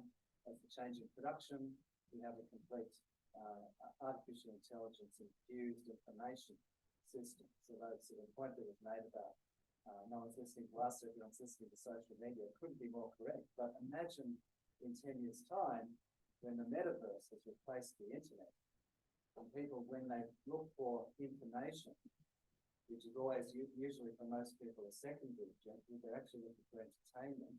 But right now they go to Facebook or they go to WeChat or whatever for their entertainment, for their networking with their friends. Imagine in 10 years' time when they can walk in to the metaverse and actually be present. Someone can come and join us, not read an article on the screen or not watch us on Zoom, but actually join us, actually walk in and be part of this. Well, that actually could be really empowering, just as the internet could have been really empowering. It's also kind of scary if you imagine the kinds of entertainment driven options that are probably going to dominate the commercial reality of the metaverse will probably, like the internet, be fostering polarization and tribalization if the United States has to play, because the United States has a vision for technology, but just like with the internet, that it should be free for these giant US corporations to dominate. And the giant US corporations, the Facebooks, the Googles, are the biggest corporations in global history. These are the biggest monopolies that we've ever seen, and there's no attempt to actually break their power or regulate. Equally, China has an opposite, extreme opposite view of technology that should be state controlled. And so, of course, that's a totally different vision again. So you have on one side, you have the Wild West vision, or you have the totally state-centric vision, which both make sense in their home countries, by the way. But for the rest of us in the smaller countries along the chain, we might like to find somewhere in the middle. So when we think about geopolitics, we're thinking about technology, we're thinking about the environment, we're thinking about all of these things that are all interconnected. Because I like the comment that was made earlier about us living in a multiplace. We are living in a world now where there are these multiple systemic disruptive changes occurring. And while our eyes are fixed on the big battles between the big men in the village battling it out for who's the boss, we've actually got these transformational changes that are going to come and affect all of us, affect all of our lifestyles. Maybe those of us in smaller countries and middle powers, as we heard, do have the capacity to think differently and to stimulate a discussion about how might things look different, what kind of scenarios could we imagine, could we socialize amongst the elites who have power? What kind of alternative scenarios are there for a world in which we actually listen to each other and actually try and avoid focusing on conflict alone? Now, it's easy to say because it's very hard to do, right? When a conflict comes along like the Russian war in Ukraine or the Middle East conflict, it's impossible to see an easy solution to these problems because we all know how complex they are. But actually, we need to change the mindset, in my argument. We've got to step back from simply looking at things from a geopolitical perspective and actually see that common security, cooperative security, means looking at all these other elements as well. And when we look at all these other elements that are affecting our daily lives. Our leaders, our decision makers, know that they need to carry their populations with them. No matter what the political system is, a leader needs to have the following and support of their people. And so leaders are going to need to deal with this comprehensive challenge and not be focused alone on conflicts. Indeed, if we're going to solve the big questions of climate, of technology, of our future economic system as it evolves and as it transforms because of technology, if we're going to address those questions, we're going to have to put conflict into its place. Address it by all means, but don't put all of our effort into conflict. And I say this doesn't answer the problems of today at all, but I say it because I think it's important for the problems of tomorrow. Because while we may have these very serious conflicts underway today, we've got 2 million people displaced in Gaza, we've got millions of people displaced in Ukraine. I don't know the number, it's terrifying. We've got 6 million people displaced in Sudan. We've got these terrible problems occurring today. But what happens if China and the United States end up in conflict? What happens if someone provokes something, some accident occurs, and if the rigidity of the way these powers have defined their interests leads them into some inevitable conflict? What happens then?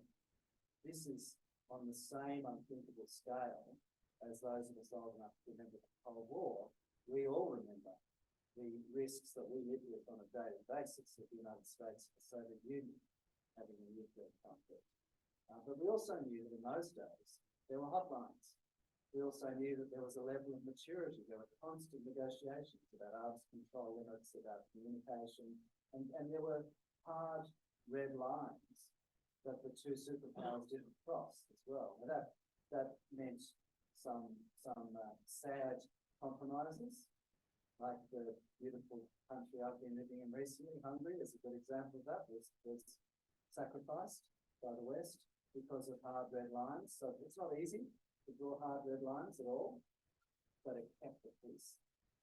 And we no longer have leaders in the world agreeing to draw hard red lines. We have the United States increasingly talking about a conflict with China in the Taiwan Strait, for example, which is unthinkable to the people of the Kissinger era, where actually China and the United States came to grown agreement on keeping some strategic ambiguity around that most important issue for China. But that strategic ambiguity is gradually being eroded on a daily basis. And so the risk of a global level conflict between two nuclear powers, in particular involving one nuclear power that would perceive the issue as protecting its own homeland, that's how it would be perceived in China. The conflict over the Taiwan Strait is absolutely unthinkable, and it's being war games are being played in both capitals, in Washington and Beijing as I speak. So we've got some really serious problems, and I think my plea would be that we really need to step back and think about ourselves as a global village, as a global community. I think we should be very careful when we use terms like Eurasia or Indo-Pacific, that these terms don't lock us into thinking that Eurasia is this old-fashioned geopolitical battleground where one power must rule Eurasia. Well, it's been a long, long time with one power dominated Eurasia. I would suggest it's very unrealistic that any one power will dominate Eurasia.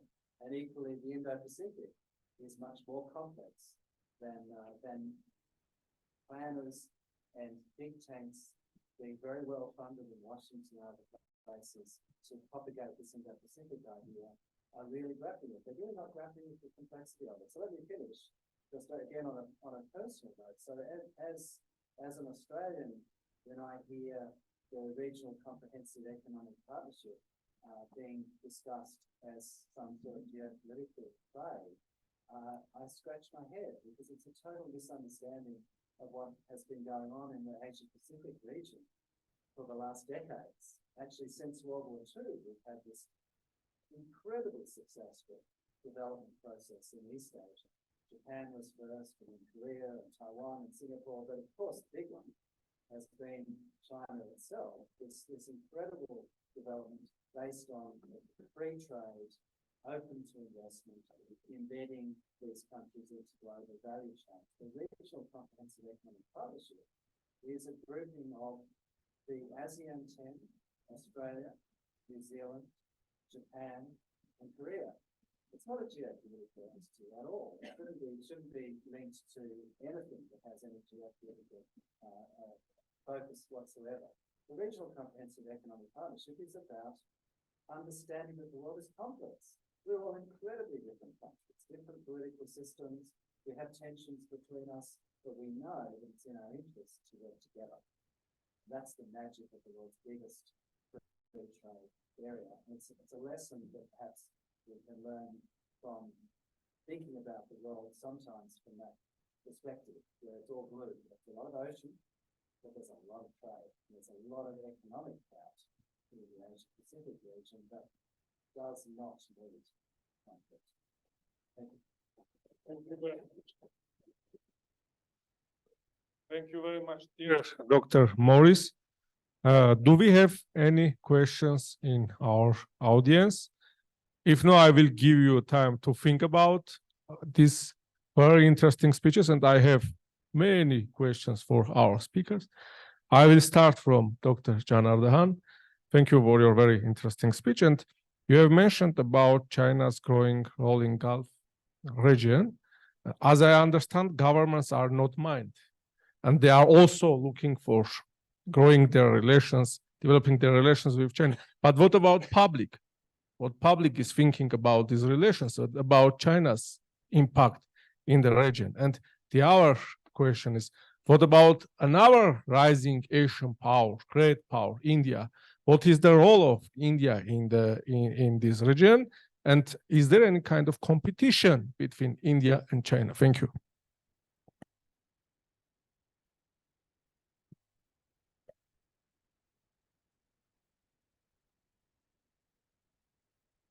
For that question. Before I continue, I just wanted to reflect on, Bhuvan's comment about the general public. I have a very interesting line which says that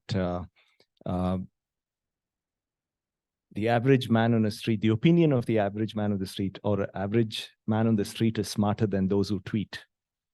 So we must keep in mind the average people's opinions. And just in terms of, because that leads up to your question, people ask me the same question in the UAE as well. There are these two powers, India and China. Whom should we follow? And I always ask them, it depends on what you really like to eat, as a joke. Do you like the biryani or do you like the noodles?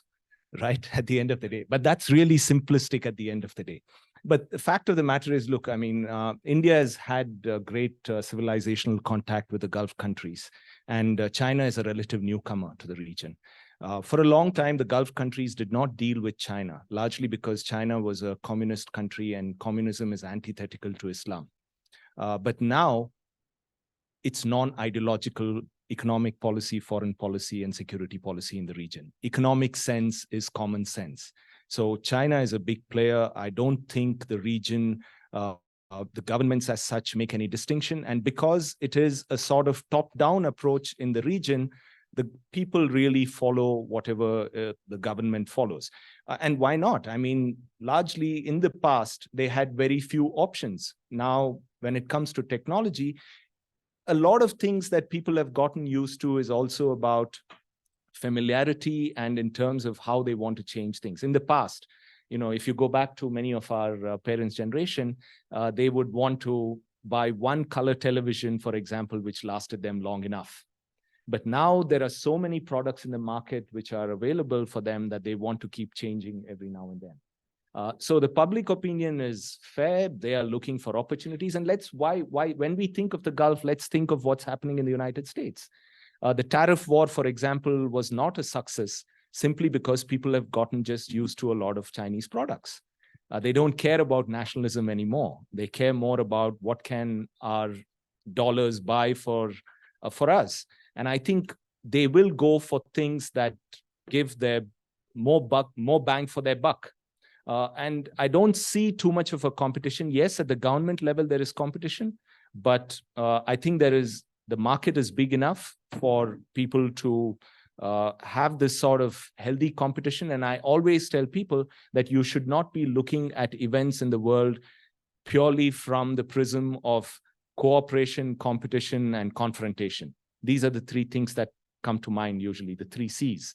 But you could also think in terms of cooperative competition and competitive cooperation, because eventually, as you just mentioned, you don't have solutions that can come from only one quarters for the global. If it is a global community, really, you cannot look for solutions from just one quarters. You need to have that cooperation. And I don't think there is any negative image of either country from among the public opinion, and more the merrier for them in the Gulf.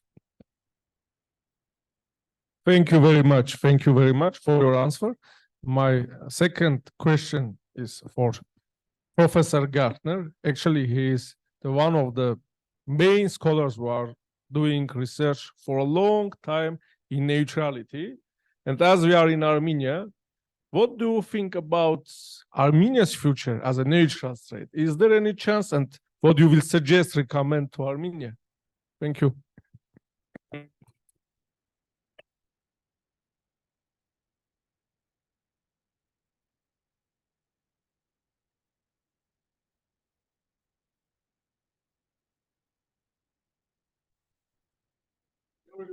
you. There are lots of states out there which could play a role if they for mediation and for conflict resolution, which could play a role, but they don't that much. So I'm thinking of Austria, and Austria, of course, had all the possibilities as a neutral state to mediate all these conflicts, what we have here in Ukraine, Russia, but also Middle East. Of course, there are some successes, like the Iran nuclear negotiations took place in Vienna because Austria is a neutral state, and also we have all these international organizations. There are the United Nations organizations, and also Austria was the leading country to start this treaty on the prohibition of nuclear weapons. There are some successes, but on the other hand, I do think small neutral states should raise their voice if it comes to genocide, massive human rights violations, or war.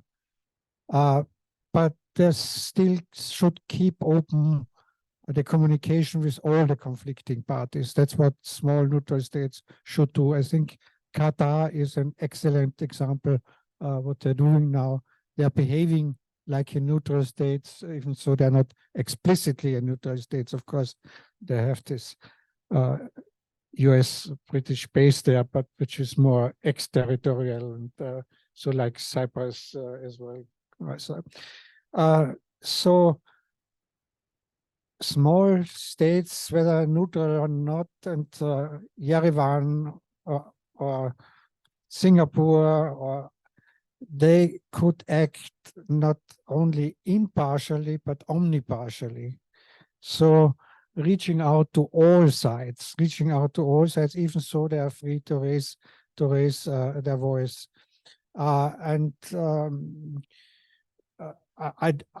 do think I'm still thinking that if you link too much with a big power, then you lose your independence. Whether you're a member of NATO, so you're not neutral anymore, because, or if you're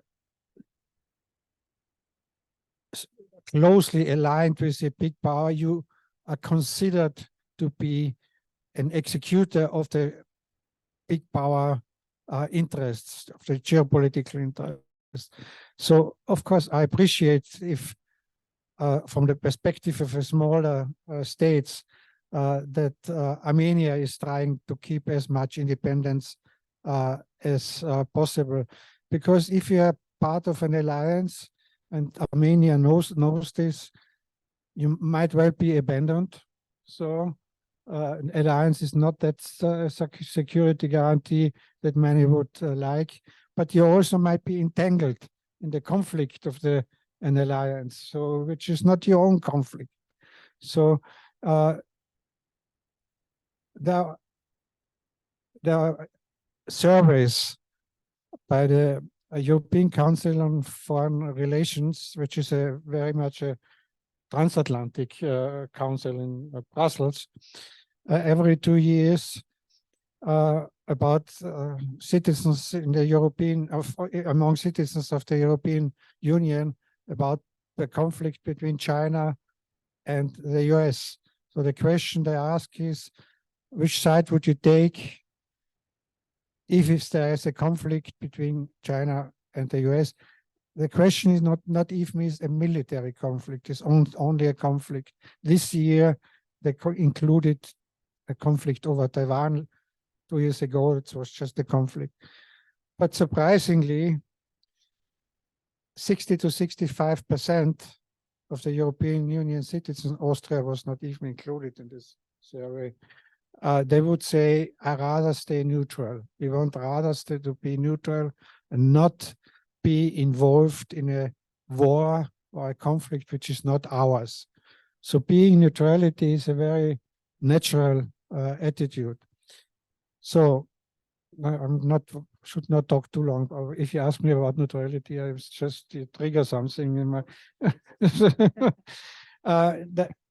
because you get always the argument, if you're neutral, you're not protected, which is definitely not true. So an alliance might have some deterrence effect, but once an alliance gets involved in a war, you are involved as well, entangled.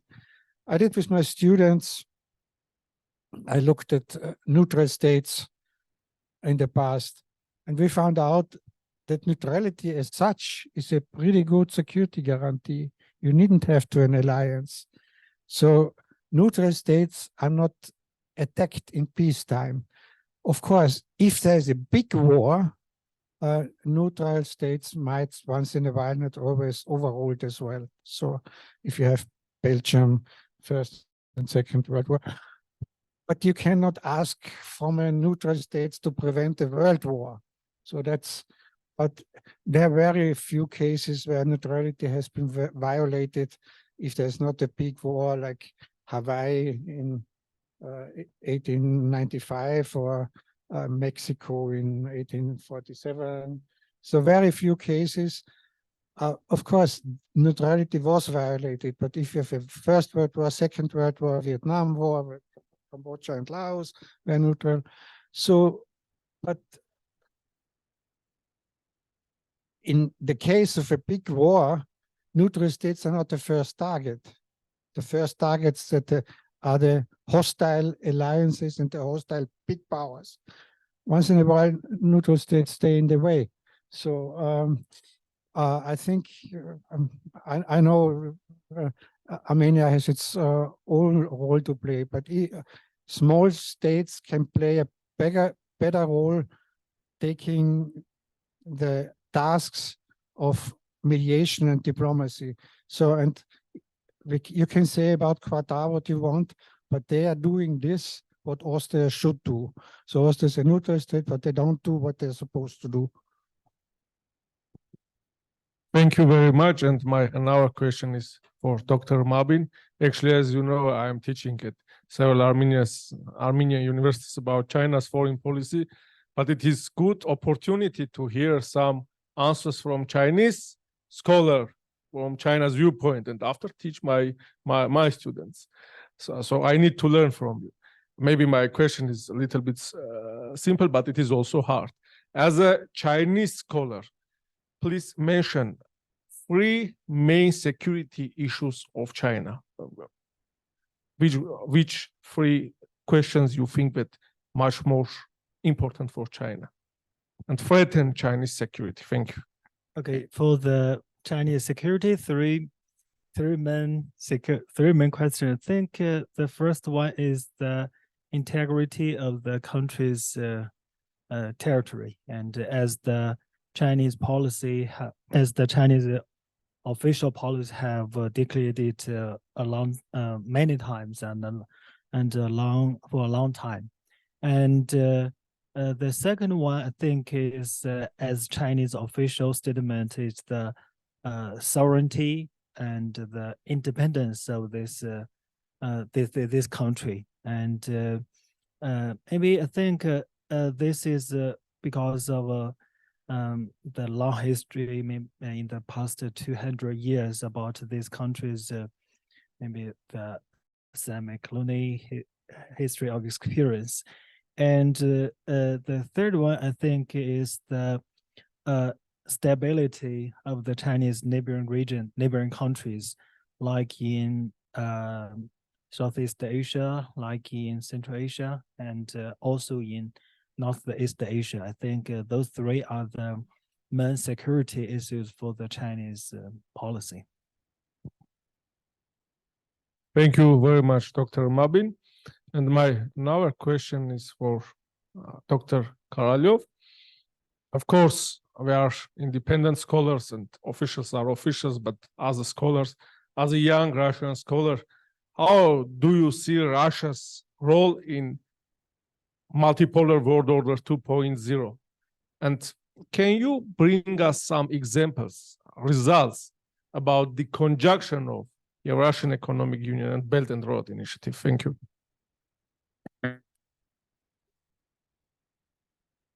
Thank you for the questions. They are very, global questions, actually, especially the first. As for the, I would like to start with the second question. So about the conjuncture between the Eurasian Economic Union.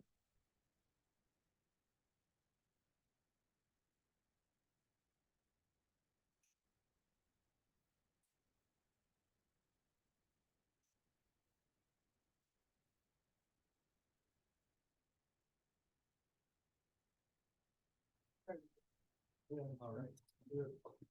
Thank you. Yeah, this works. So if we look at the very notion of this conjuncture between Eurasian Economic Union and Belt and Road Initiative back in May 8th, when Xi Jinping visited Moscow and they made this statement, this is actually the very political statement. There is nothing, inside this statement. So that's why I don't see any real results or outcomes of the conjuncture between the Eurasian Economic Union and Belt and Road Initiative in terms of the bilateral ties between the union and the initiative. If we're talking about the separate countries, right? For example, we can see that how Russia and China are doing their, trade ties and business in Eurasia. We can see how Kazakhstan, for example, using its so-called Nurly, right, development process. But once again, if we're talking about the Eurasian Economic Union and Belt and Road Initiative, I don't think that there is really much to talk about in terms of the real outcomes of that. So it's still a very political and declarative nature of this initiative.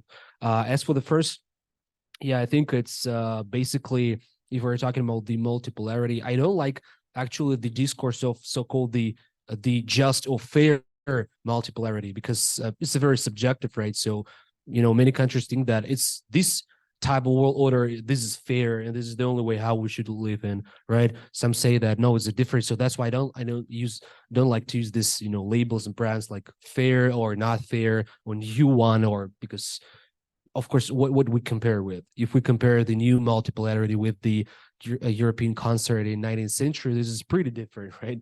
So, and it's still the question if we do have the multipolarity right now. So, because actually in Russia, there are many, a very popular opinion that it's not the multipolar world, it's the post-unipolar, right? But still nobody knows really what happens right now. If we're talking about how Russia sees the future multipolar, I think it will be based on the international organizations. So first of all, Eurasian Economic Union, so Shanghai Cooperation Organization, so CSTO, it's BRICS plus. So yeah, maybe something will be more practical in terms of the Greater Eurasian Partnership, because right now it's still a very vague formulation. Nobody really understands what the Greater Eurasian Partnership is. So it's more about the political discourse rather than really activity and practice. But yeah, definitely, I see this organization will be the, let's say, the cornerstone of the new multipolarity, let's say. Dear Dr. Korolev, thank you very much. Dear Dr. Morris, now it is very trending to speak about opportunities which are bringing high technologies, artificial intelligence, big data. It is something popular, which everyone is speaking about it. But you are doing research on these topics already a long time. And as a scholar, what kind of risks do you see on all of this, on development of high technology? So we know about opportunities. What about risks and challenges? Yeah, I think this is one of the big questions in international relations, because, as I mentioned before, this technological transformation that is coming is a battleground between the two dominant players, and they have very different visions, and so we have to look at the narratives very carefully. The Chinese narrative, I'll start with, because it's a bit simpler. As a non-Chinese speaking person, it's a bit simpler for me to make a very quick generalization, and that is that the Chinese narrative is that we need to have global rules around technology, that we should be using the United Nations at the heart of setting those rules. So China's been very active in the United Nations system, and so I think at that level of generality, I would, as an advocate of the multilateral system, be very comfortable with that approach coming from the rising power. Of course, the question becomes, in the narrative, in the English-speaking narrative, the question becomes not just capabilities, but, as we heard before, perceptions and intent. So we know China now has almost equivalent capabilities in the cyber world to the United States. What in the English-speaking world we don't yet have a firm understanding of, or although perhaps increasingly we feel we do, and it's a threat scenario. What we don't really understand is what are China's real objectives as a leading player in the technological field, and not just what are its objectives, but what are the major risks. And so in the English-speaking narrative that is very dominated by the United States, because the United States is the biggest English-speaking country and churns out a lot of scientific research and a lot of non-scientific think tank pieces that are all over the social media world, and that influence the mass media as well. So we hear all this language coming out of the United States that China constitutes a risk, because Chinese companies are likely to, well, firstly, engage in espionage. Now, this is an interesting one, I think, because if we try to assess this scientifically and objectively, what major power doesn't engage in espionage would be my first question. My second question would be, well, if we assume that any major power is engaged actively in espionage, as we know, for example, that the United States is, thanks to the Australian journalist Julian Assange and people like that, have exposed the way that the United States spies on us all in our iPhones and on Facebook and Google and everywhere. If we assume that China's doing the same, well, then the question would be, how do you manage those risks? Rather than taking the position that we must therefore not have any link between our technologies and theirs.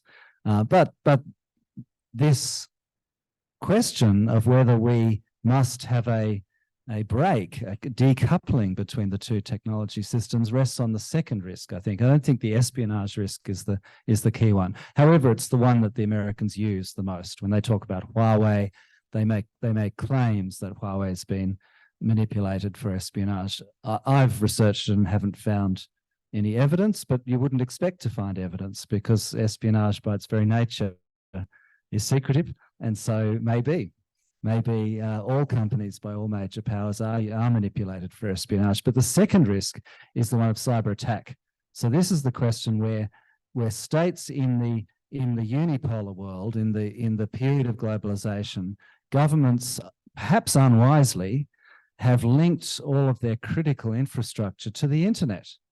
So actually the capability of any bad actor, and the one that is the most active, that's documented to be the most active in cyber attacks on infrastructure in other countries, of course, is Russia. Russia's been well documented to use cyber attacks on other countries and to attack critical infrastructure because these countries have these vulnerabilities. If we've linked our critical infrastructure to the internet, of course, we are vulnerable to cyber attack. My conclusion here on this second risk is that it's actually a question of international relations. It's actually a question not of technology, but it's a question of the intent and capability of the state. If a state wants to use aggressive actions against another state, they will use whatever is in their armory. And so, of course, technology is one element now of warfare, as we are seeing. We're seeing it in Ukraine on both sides now, and we've seen it for many years. So I think there are risks. The question is, we can manage the risks if they're espionage. We can't manage the risks just from a technological perspective of cyber warfare. The only way to prevent cyber warfare is to prevent warfare, to actually address the problems between states. If you can keep the relationship peaceful, then why would a country, a China or a United States or a Russia, need to use cyber attacks? So this question in my home country of Australia, there was great fear was spread in the media that China could use cyber attacks against Australian infrastructure. Well, why would China do that to a country that it has a peaceful relationship with and a $270 billion bilateral trade? The question is, why would China attack Australia's critical infrastructure? Well, only if there was a war. So the conclusion is prevent the war. Thank you very much. Is there any question in the audience? Please introduce yourself.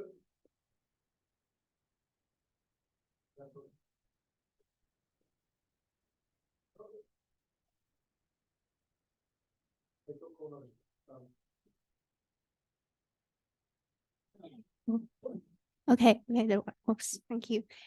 Thank you very much. And I would like to first thank all the distinguished guests for your brilliant and inspiring speech. But I have a question with Dr. Ma Bing. Right, as a Chinese scholar, I share your concern and your sometimes I would say frustration about the misperceptions or you said misleading perceptions about China and China's intention and its behavior in the international community, and especially about the case of the BRI. I mean, you already know, I think you know much more about the information in the Western media, how they have portrayed China. But I want to give you an example. So I'm teaching in the Renmin University of China, and from the School of International Studies, we have a double master program, and there are students coming to this program from all over the world. They are on Chinese scholarship, and they enjoy the campus. They love China. They love the historical and cultural sites. They love Chinese food. But when it comes to their master's thesis, a lot of students are interested in the BRI. But when it comes to the research of BRI, it seems that they have already have the prejudice against this initiative. So when they talk about the BRI, they believe that they have made great contributions to international trade and international cooperation, but they also believe that this initiative is this so-called new version of colonialism, and China is trying to use its influence to get some political purpose. And when they come to, for instance, the cooperation of China in Africa, And some students even had this impression that China is coercing the African countries to cooperate with China. So this is very frustrating. So I think my question to you is, how can we deal with this kind of frustration? And how can we change this image of China? Even, I mean, about the fact that we have contributed a lot to the security and stability and a more peaceful world. And thank you very much.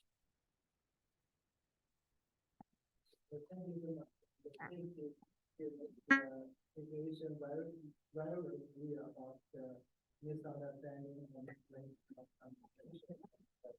yeah, I think the first thing against this kind of misunderstanding is caused by a very common phenomenon, and not all the students are working very hard in their studies.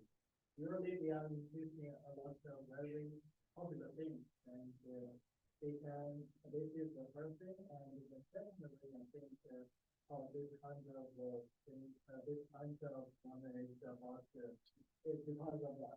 When we studied the project, when we write the article, we did not use very simple words for the others to be easier to understand. We use a very really not that very complicated concept, and sometimes we create some new concept, and actually it's not really just that to understand what the concept means.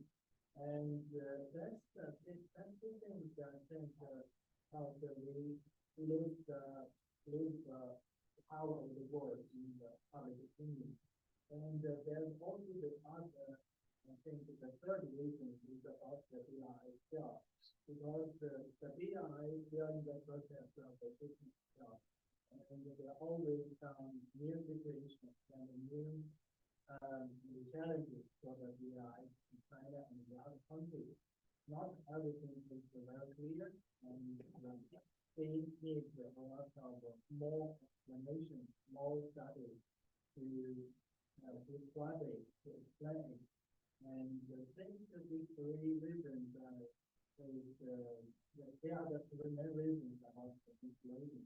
And for the things what we can do, I think is first we use the word reality to use. Not only do we like that we prefer the much more theory of the word. And this is the first thing that we can do. The second one is, I think, for the scholars, it is important for teaching the students, but at the same time, I think it is also very important for us to take part in the public discussion, not only to all sides of the community with the different groups of people, different channels to not tell the people, but communicate with the people about what we are thinking, what we are studying, and what they think is the second one. And the third one, I think, is because is for our own responsibilities. I think we have to study the BI much more,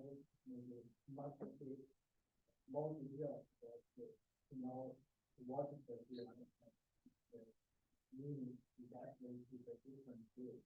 I think these are the three things that we can do. Okay, thank you. Please introduce your. Yes, so thank you. I'm Connor Judge. I'm from Ashoka University in India, sent by Harvard Yenjing Institute.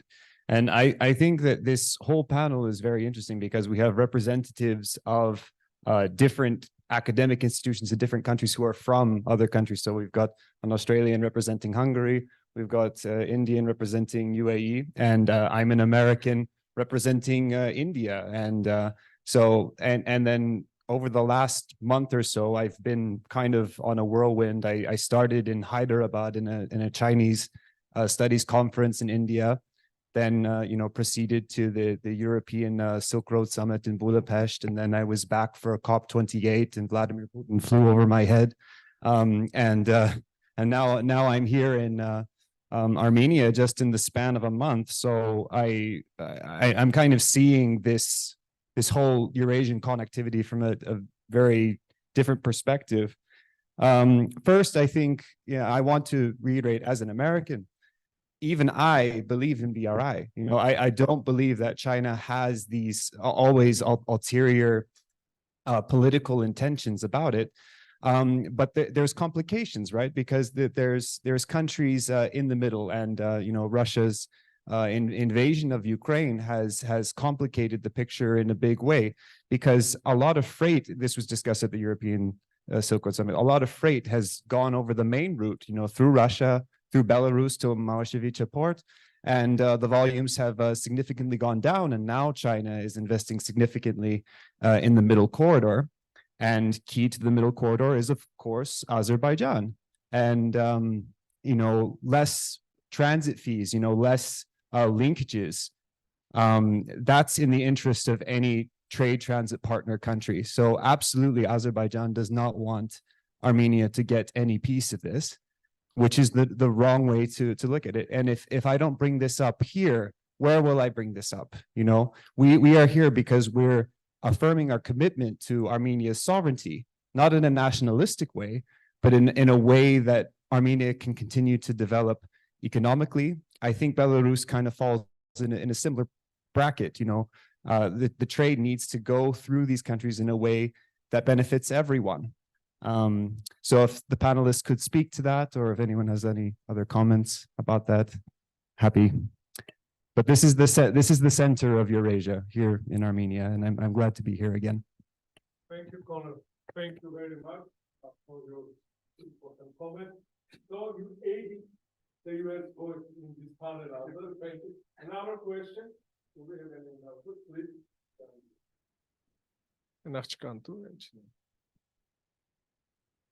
Please introduce yourself. Hello, my name is Yang Xiaozhen. I'm doing PhD in Germany. I have a question about the ideology and value difference between the West and the East.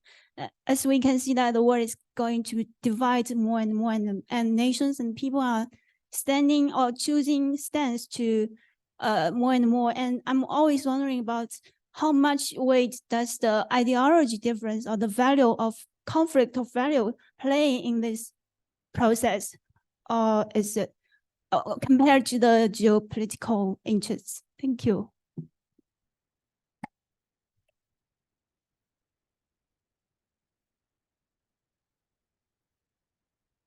Yeah, good question. So the substance in the forward war in the East-West conflict, let's say the conflict is driven by ideology.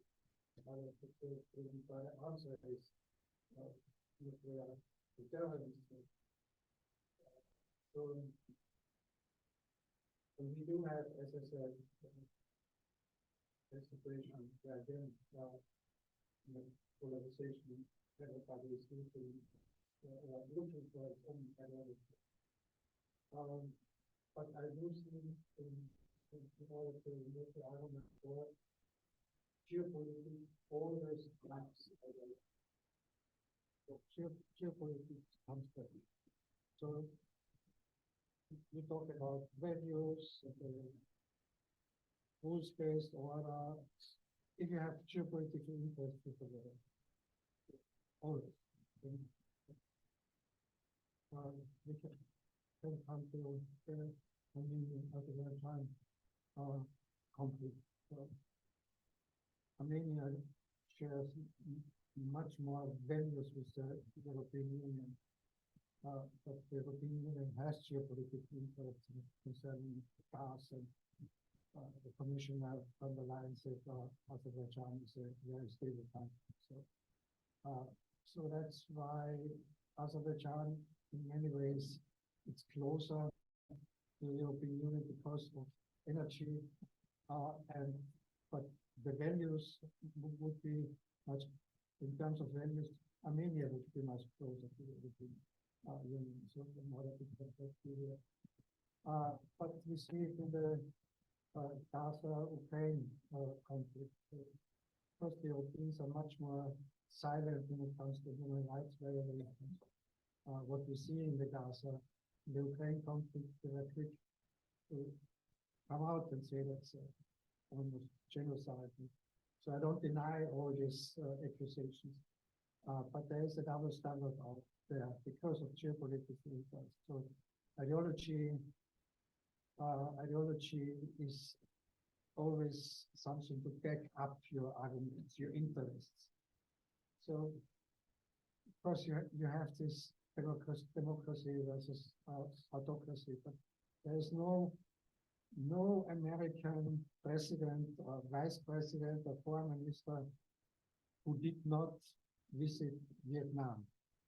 So Vietnam is, of course, in the terms of the West, still a communist country, authoritarian country, but it might be an ally against China.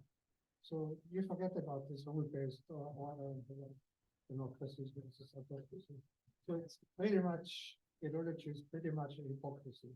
So that's I would argue. You always find prejudice and ideology in order to back up what you're doing, what you want to do. So you can have hundreds of examples. But, of course, we were influenced by the Cold War situation. So we didn't know was it ideology or was it geopolitics. But now we can say it is always geopolitics.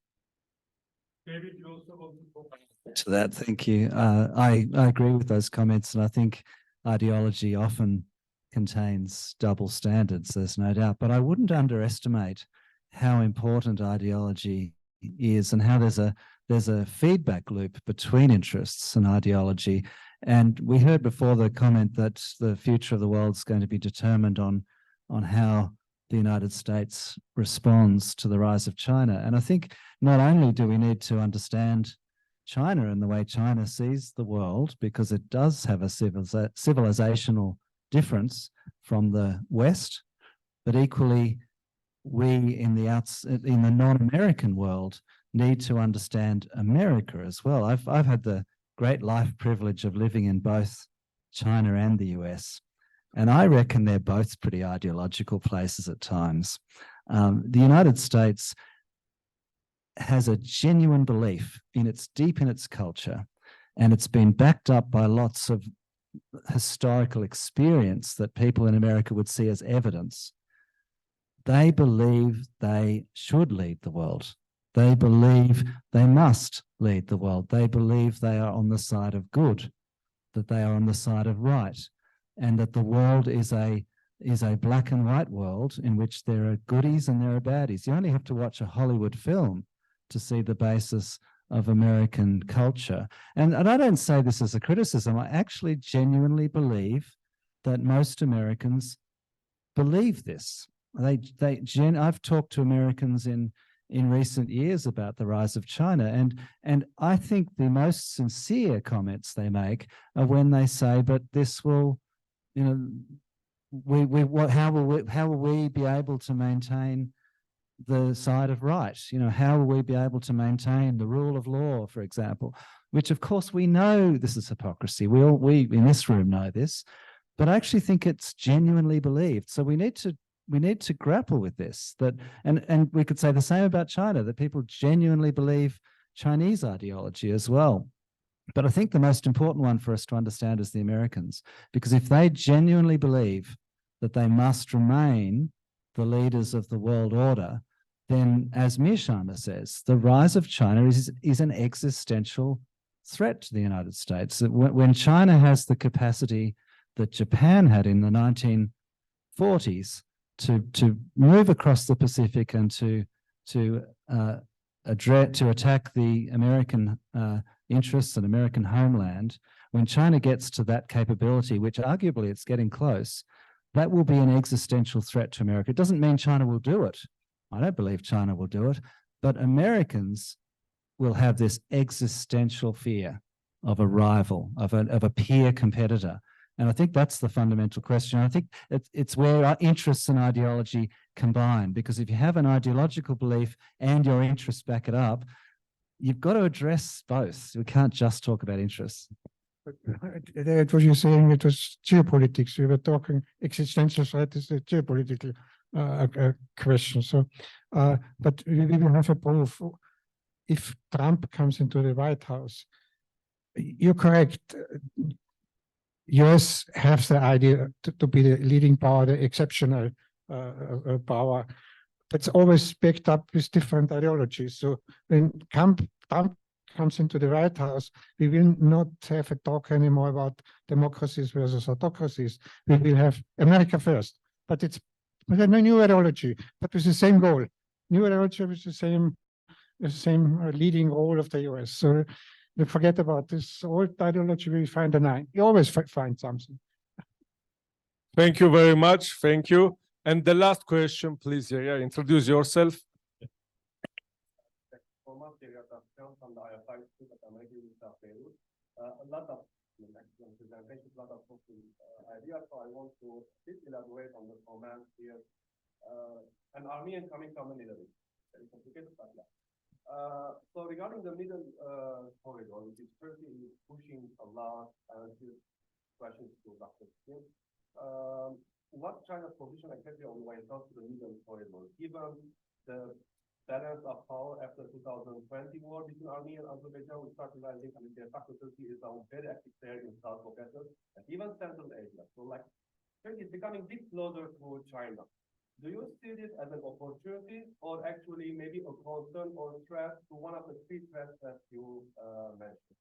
Thank you. You see, you are still trending.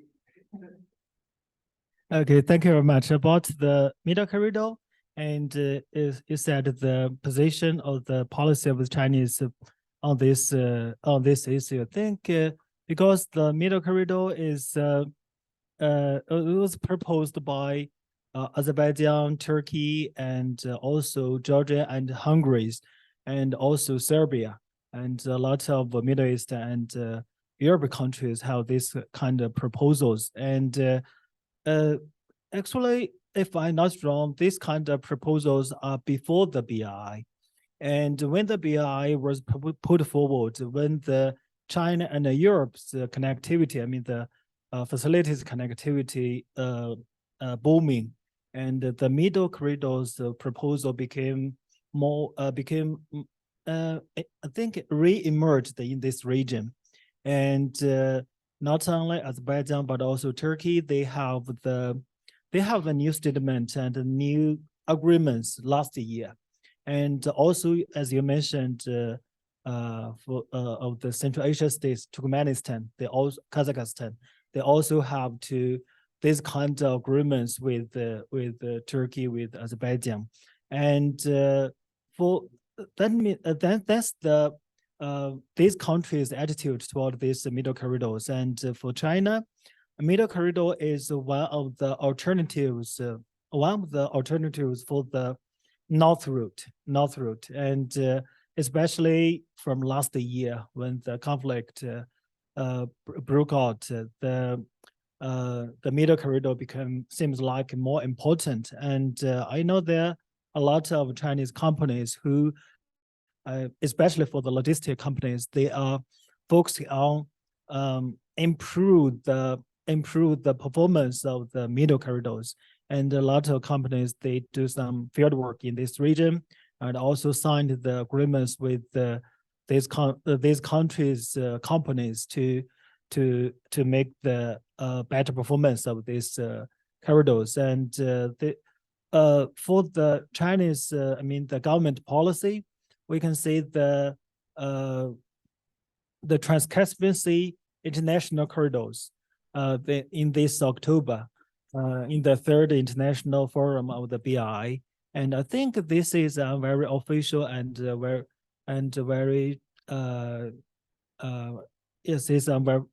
official attitude and policy on these middle corridors. And that means for China, the middle corridors is a regional framework for the cooperation between China and these regions, and it's not of course the China concerned about the regional conflicts, which will be maybe the effect on the middle corridors, but for the official policies, they hope to build and provide the support and resources on these middle corridors, and they also will care about the significance of this middle corridor. I think that's the my understanding about this one. Thank you. Thank you very much. I want to thank our keynote speakers. Let's applaud them for their great speech. Thank you for coming. And let's say once again that in person it is better. In person it is better. Thank you. So we will have just 10 minutes short break, and we are coming back. Professor Gärtner will chair the next panel.